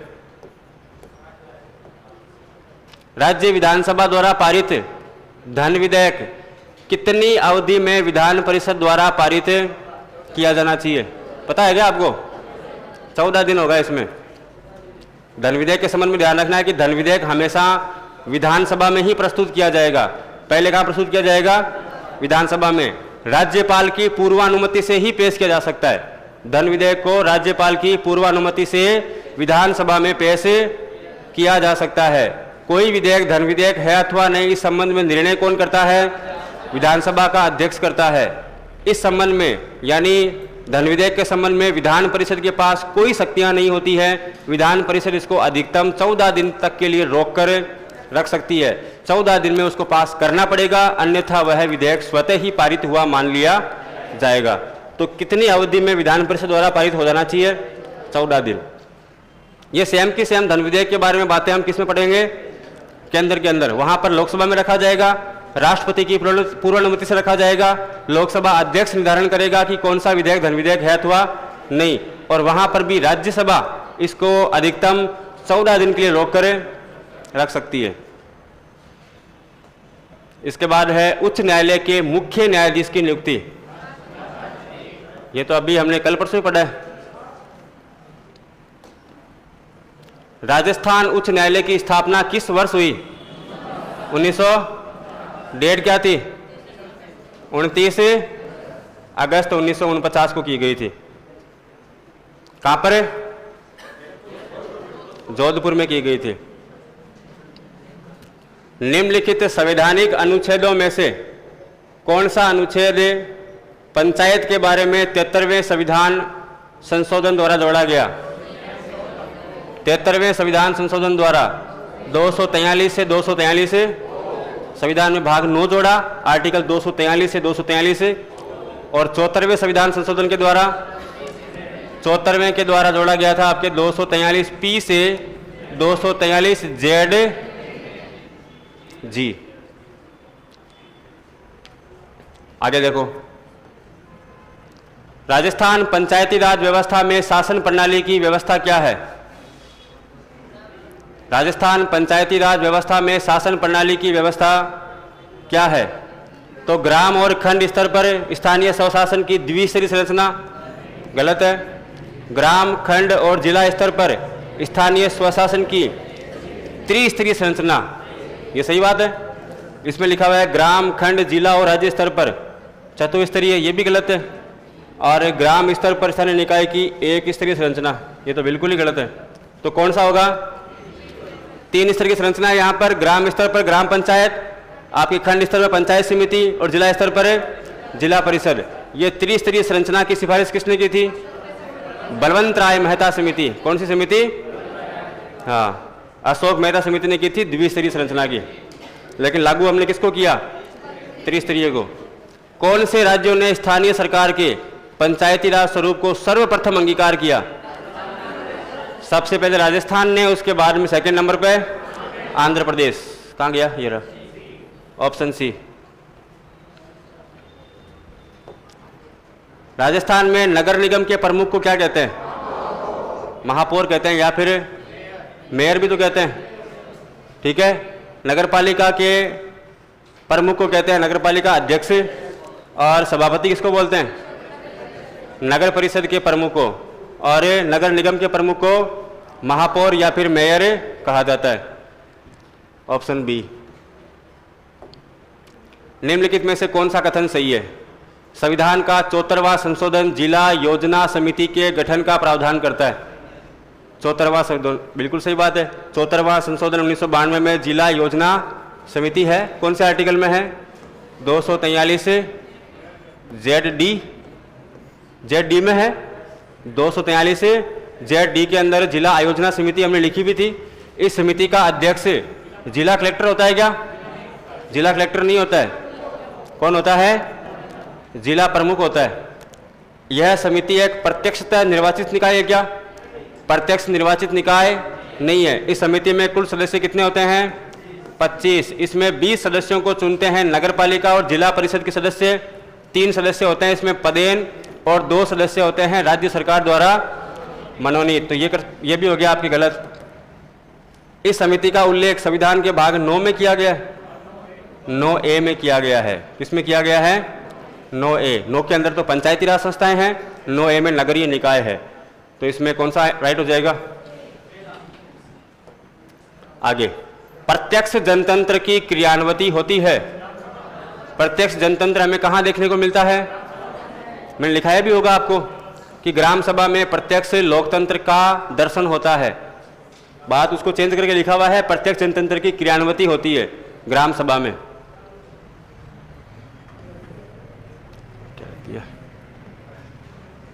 36वां क्वेश्चन, निम्नलिखित में से कौन सा कथन असत्य है? असत्य ध्यान रखना है, असत्य कौन सा होगा? तो पंचायत का कार्यकाल इसकी पहली बैठक से 5 वर्ष है। पहली बैठक से 5 वर्ष होता है क्या? पंचायतों का कार्यकाल उसकी फर्स्ट मीटिंग से 5 वर्ष, सही बात है। पंचायत के विघटन के बाद 6 महीने की अवधि समाप्त होने से पूर्व चुनाव संपन्न कराने होंगे। मान लीजिए कि बीच में कोई पंचायत भंग हो जाती है तो 6 महीने की अवधि के अंदर अंदर उसके चुनाव करवाने होंगे, बिल्कुल सही बात है।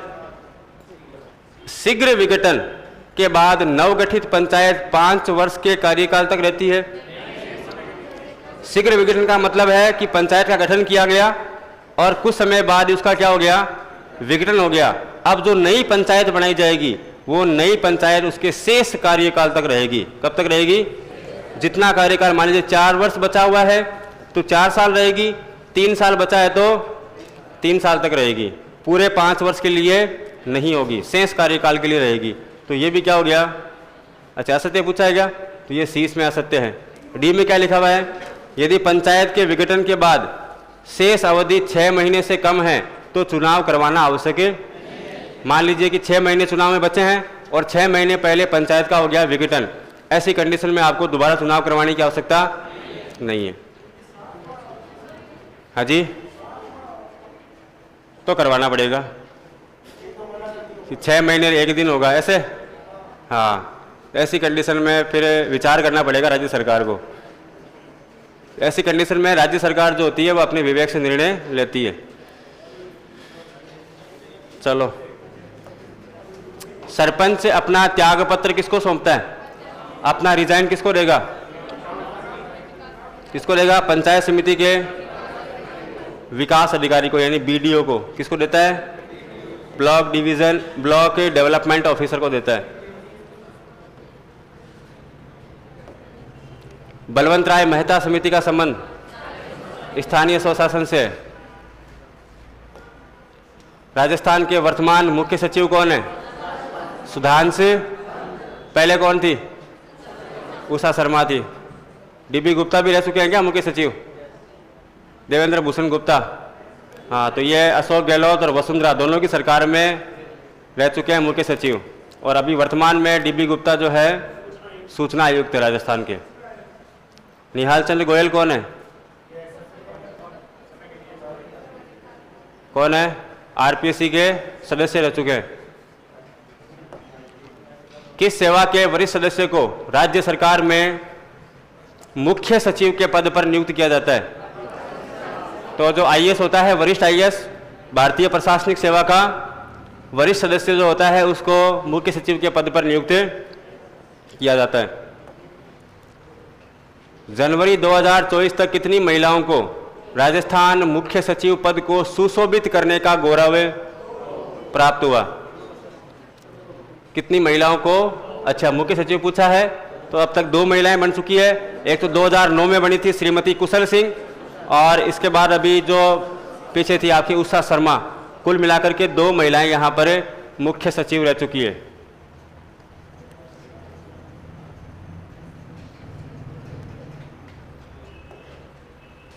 जयपुर को छोड़कर राजस्थान के किस जिले में पुलिस कमिश्नरेट की स्थापना? जोधपुर। कल बात कर रहे थे अपन 1 जनवरी 2011 को अशोक गहलोत के समय राजस्थान में कमिश्नरेट प्रणाली शुरू की गई और 2 शहरों में जयपुर और जोधपुर में जयपुर और जोधपुर में पुलिस का जो मुखिया होता है, पुलिस प्रशासन का मुखिया, उसको क्या बोलते हैं? पुलिस कमिश्नर बोलते हैं। क्या बोलते हैं? पुलिस कमिश्नर बोलते हैं। और पुलिस कमिश्नर के पास में मजिस्ट्रेट की पावर भी होती है। बजट में घोषणा भले ही कर रखी हो, अभी लागू नहीं किया गया, उसको लागू नहीं हुआ ना। जब तक लागू नहीं होगा, बजट की घोषणा में तो खूब सारी घोषणाएं हैं बजट के अंदर, तो क्या क्या लागू हो गया? जो अभी रियल में लागू है, अगर नोटिफाई उसका आ चुका है, नोटिफिकेशन आ चुका है, तब उसको माना जाएगा। अभी वर्तमान में 2 ही है, जयपुर और जोधपुर। एक वो जो आप जिलों की बात कर रहे थे, मैं कल सोच रहा था कि जयपुर में कितने ज़िले हैं और जोधपुर में। अब आप लोगों की कन्फ्यूजन क्या है? मैंने लिखा है इसमें 19 और इसमें मैंने सही लिखा है ये कि जोधपुर जो खंडपीठ मुख्य पीठ है इसके अंतर्गत 19 जिला न्यायालय आते हैं, 19, और जयपुर मुख्य खंडपीठ के अंतर्गत 17 जिला न्यायालय आते हैं। ठीक है। अब आप कह रहे हो कि जिलों की संख्या 15 है, तो जिलों की संख्या तो 15 ही होगी, क्योंकि इसमें जो जयपुर खंडपीठ है उसमें स्वयं जयपुर के अंदर 3 आपके न्यायालय, जयपुर में 3 डिस्ट्रिक्ट आपके कोर्ट है। एक तो जयपुर मेट्रो होगा, एक जयपुर महानगर फर्स्ट, जयपुर महानगर सेकंड। तो जिलों की संख्या के हिसाब से देखा जाए तो 15 जिले हो जाएंगे। लेकिन जिला न्यायालयों की बात हो रही थी कि राजस्थान में 36 जिला न्यायालय हैं, उसमें से 19 तो किसके अंदर है? जोधपुर में, और 17 किसके अंदर है? जयपुर है। बात समझ में आई क्या? जिला न्यायालय 17 है लेकिन जिलों की संख्या कितनी है? 15। क्यों है? क्योंकि अकेले जयपुर के अंदर 3 जिला न्यायालय हैं, एक तो जयपुर मेट्रो, जयपुर महानगर फर्स्ट, जयपुर महानगर। बात समझ में आ रही है? तो जिलों की संख्या हो गई 15, और इधर 19 जिला न्यायालय हैं। लेकिन इधर जोधपुर के अंदर 2 जिला न्यायालय, एक तो है जोधपुर शहर के नाम से और एक है जोधपुर मेट्रोपॉलिटन के नाम से, 2 है। तो इधर जिले कितने हो जाएंगे फिर? 18 हो जाएंगे। कितने हो जाएंगे? 18 + 15 कितने हो गए? 33। आ रही है बात समझ में? जोर से। जिले में मुख्य न्यायालय एक ही होता है, ऐसा किसने कहा? हर जिले में तो एक ही होता है, लेकिन जो बड़े जिले होते हैं तो वहां पर फिर एक नहीं हो सकता, वहां पर उनको डिवाइड करना पड़ेगा। चलो अब समझ में आ गया ना? जिले 15 है, जिला न्यायालय 17 है। कल मैं यूँ विचार कर रहा था सोते सोते, मैंने कहा ये कहाँ दिक्कत आ रही है, कोई 17 बोल रहा है, कोई 15 बोल रहा है, और मैंने 17 लिखा है, सही भी है। तो विचार करते करते फिर मेरे दिमाग में आया कि उनके दिमाग में जिले चल रहे हैं और मैं क्या पढ़ा रहा हूँ? जिला न्यायालय पढ़ा रहा हूँ। पुलिस प्रशासन राज्य सूची का विषय है। बात सही है क्या? स्टेट जो लिस्ट है उसका विषय कौन है? पुलिस प्रशासन। अच्छा, जो पंचायती राज है वो भी किस सूची का विषय है? पंचायती राज भी राज्य सूची का विषय, ध्यान रखना है। पुलिस प्रशासन भी राज्य सूची का विषय है। यह राज्य में किस विभाग के अधीन कार्य करता है? कौन सा विभाग है? जो होम मिनिस्टर होता है, गृह विभाग होता है, उसके अधीन पुलिस कार्य करती है। इसके बाद निम्नलिखित में से कौन सा कार्य जिलाधीश का नहीं है? कौन सा कार्य जिलाधीश का नहीं है? कौन सा कार्य नहीं है? सोचो देखे इसमें, तब तक पानी पी लेता हूं मैं। कितने क्वेश्चन करवा दिए मैंने? 44 करवा दिए। टोटल कितने क्वेश्चन है? और अभी टाइम भी खूब पड़ा है।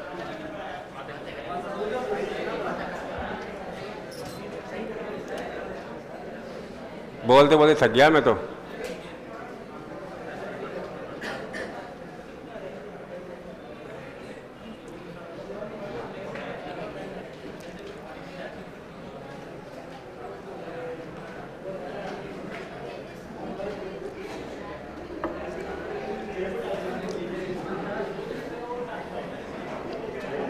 अरे कहाँ जा रहे हो? मैंने पानी पिया, सब पानी पियोगे क्या? बोतल साथ में रखा करो।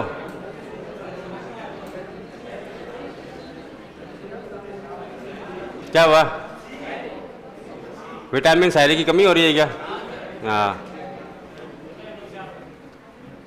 आज 2 सुनाऊं? सारी आज सुना दूं? आज लास्ट क्लास है, जितनी आती है सब सुना दूं, है ना? फिर क्या होगा?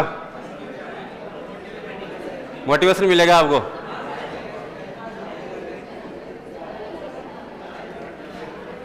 यही खड़े खड़े सुनाऊं कि उधर जाके सुनाऊं? इधर सुना दूं? उधर पीछे आ जाऊं?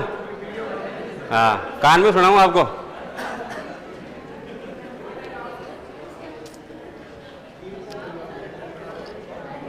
लो सुनो, देखे क्या सुनाऊं?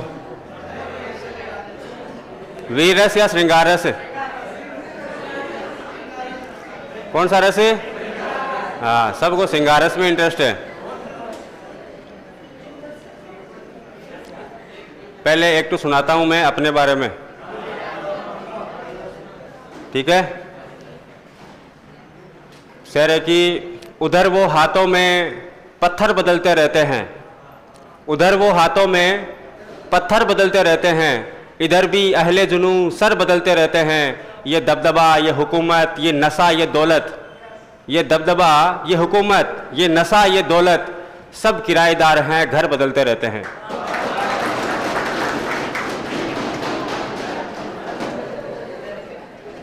अब एक सुनाता हूं आपकी रुचि की, आपके इंटरेस्ट की। हाँ, मैं सोच रहा हूं कौन सी वाली सुनाऊं।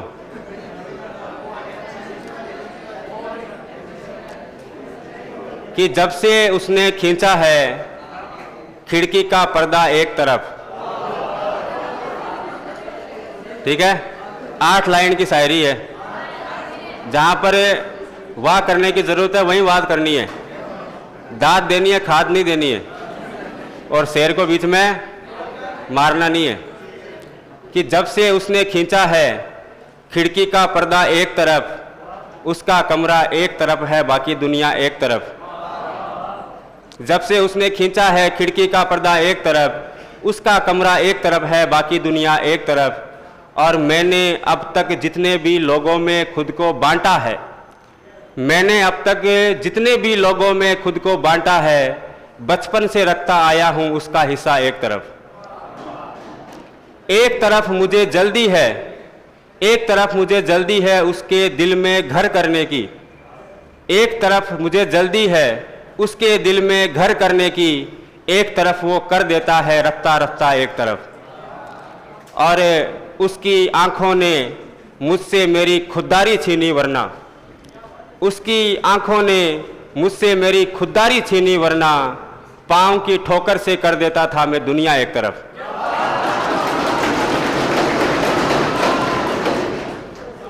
अब ठीक है, हालांकि इसमें लाइन 10 थी, 2 भूल गया मैं, ठीक है। मेरे को अभी 8 याद आ रही थी। हाँ, 2 लाइन और सुनाऊं क्या इसकी। कि यूं तो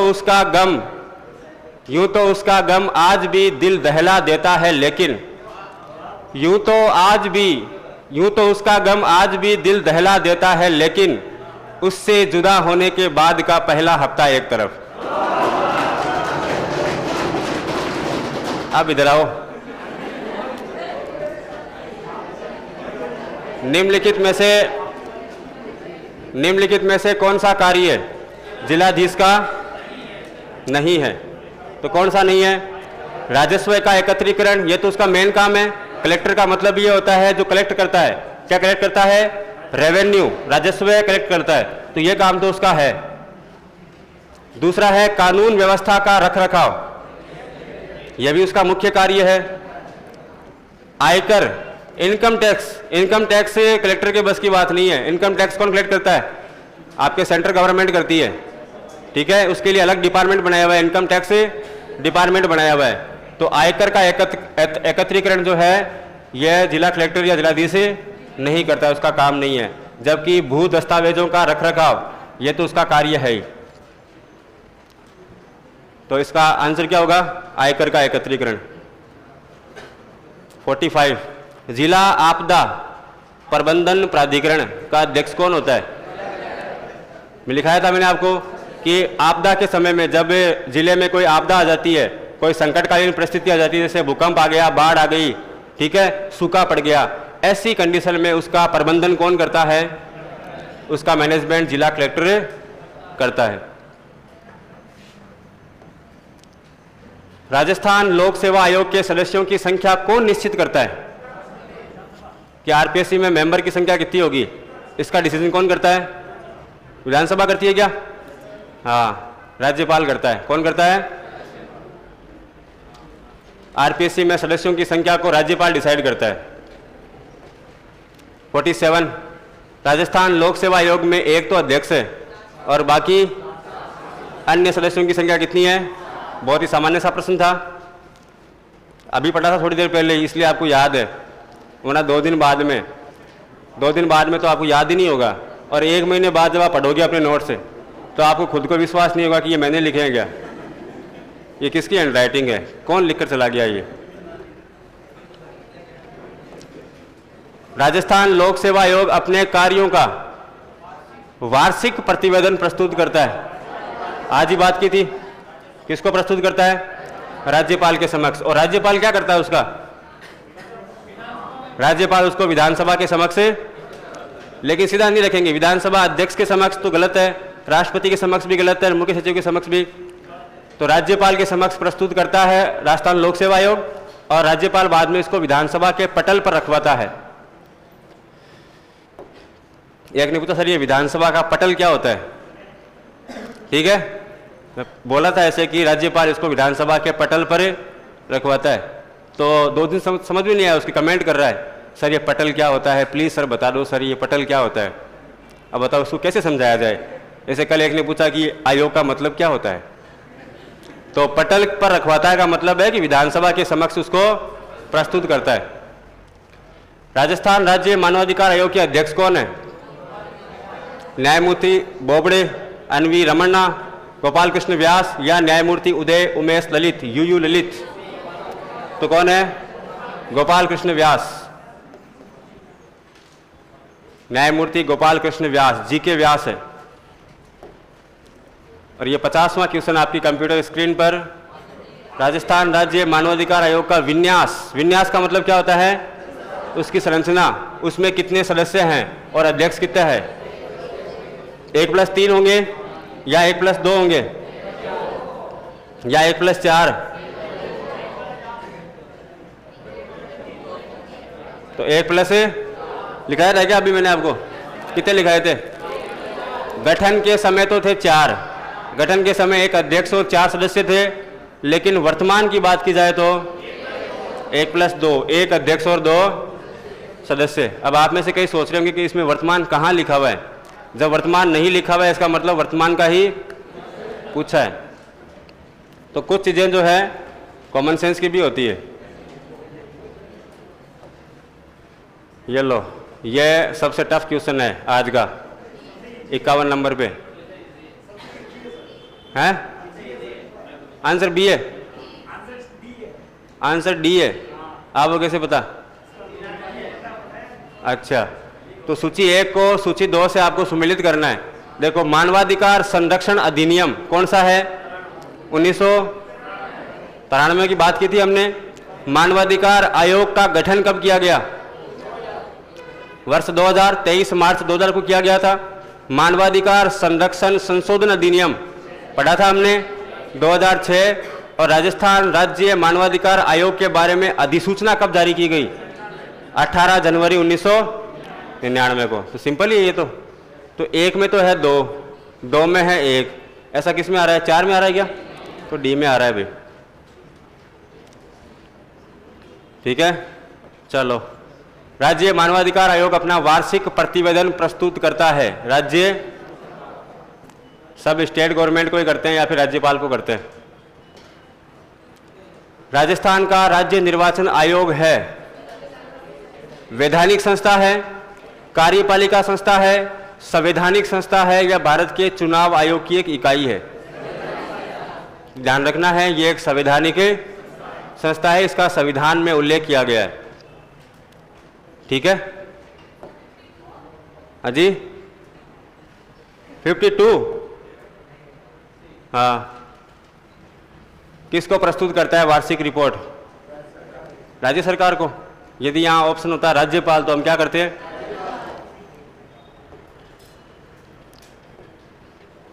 राजस्थान में प्रथम वित्त आयोग का गठन कब किया गया।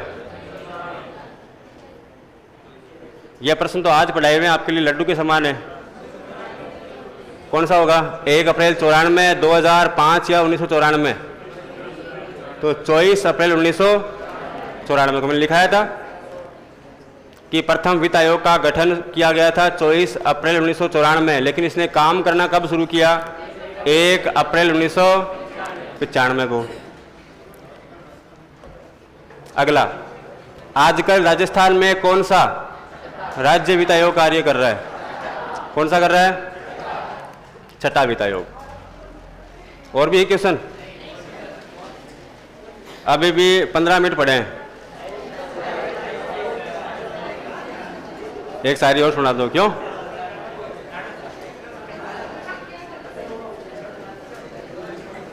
तो आप सभी इतने दिन तक सिंसियर होकर के और बैठे रहे, आपने पढ़ाई की, उसके लिए आप सभी का बहुत बहुत धन्यवाद। हृदय की अनंत गहराइयों से आपका धन्यवाद। और मुझे आशा ही नहीं, पूरी उम्मीद भी है, और मैं भगवान से ये प्रार्थना करूँगा कि बहुत जल्दी आप सभी सफल हो। सफलता के बाद में यदि हमारी याद आए कभी, तो आप लोग याद भी करोगे, या सफल होने के बाद में भूल जाओगे कौन है ये, कौन है ये आदमी, इसको हम जानते ही नहीं है। ऐसा करोगे क्या? भूल तो नहीं जाओगे? बहुत जल्दी ईश्वर करे मेरी जीवा पर अभी माँ सरस्वती का विराजमान हो और आप सभी की सरकारी नौकरी लगे, और इसी वर्ष लगे। ठीक है? जो कुंवारे हैं उनको उनकी शादियां हो जाए। हाँ, तो मुझे पता है कि सबसे बड़ा पीड़ित समाज यही है। ठीक है? हाँ, तो एक फोटो हो जाए सबके साथ में, हैं? ऑनलाइन बंद करोगे?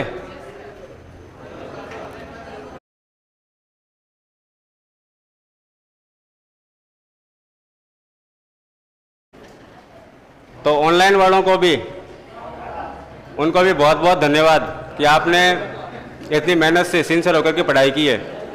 और हमेशा ऐसे ही देखो, ये जो पढ़ाया जा रहा है इसको कंटिन्यू करना है। मैं फिर कह रहा हूँ आपको, यदि पढ़ाई कंटिन्यू नहीं रखी, इसमें निरंतरता नहीं रही, तो 3 महीने बाद में अपनी कॉपी पहचानने से इनकार कर दोगे आप। ये मैं पर्सनल एक्सपीरियंस से बता रहा हूँ। ठीक है? पढ़ाई को कंटिन्यू करना बहुत ज़रूरी है। किसी भी चीज़ को शुरू करना बहुत बड़ा काम नहीं है, लेकिन इसको बनाकर रखना बहुत बड़ी बात है। इसको बना करके रखना है आपको।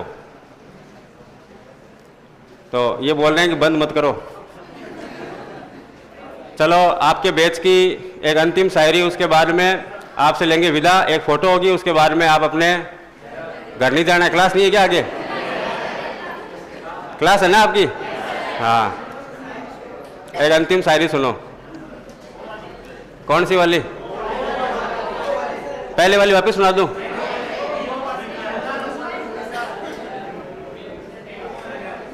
सुनिए कि खुद को आसान कर रही हो ना, खुद को आसान कर रही हो ना, हम पर एहसान कर रही हो ना। खुद को आसान कर रही हो ना, हम पर एहसान कर रही हो ना। और नींद, सुकून, सपने, उम्मीदें, नींद, सुकून, सपने, उम्मीदें कितना नुकसान कर रही हो ना, हम पर एहसान कर रही हो ना। खुद को आसान कर रही हो ना, नींद, सुकून, सपने, उम्मीदें कितना नुकसान कर रही हो ना। और हम तो समझे कि प्यार है तुम्हें, हम तो समझे थे कि प्यार है तुम्हें, मगर तुम तो जान पहचान कर रही हो ना।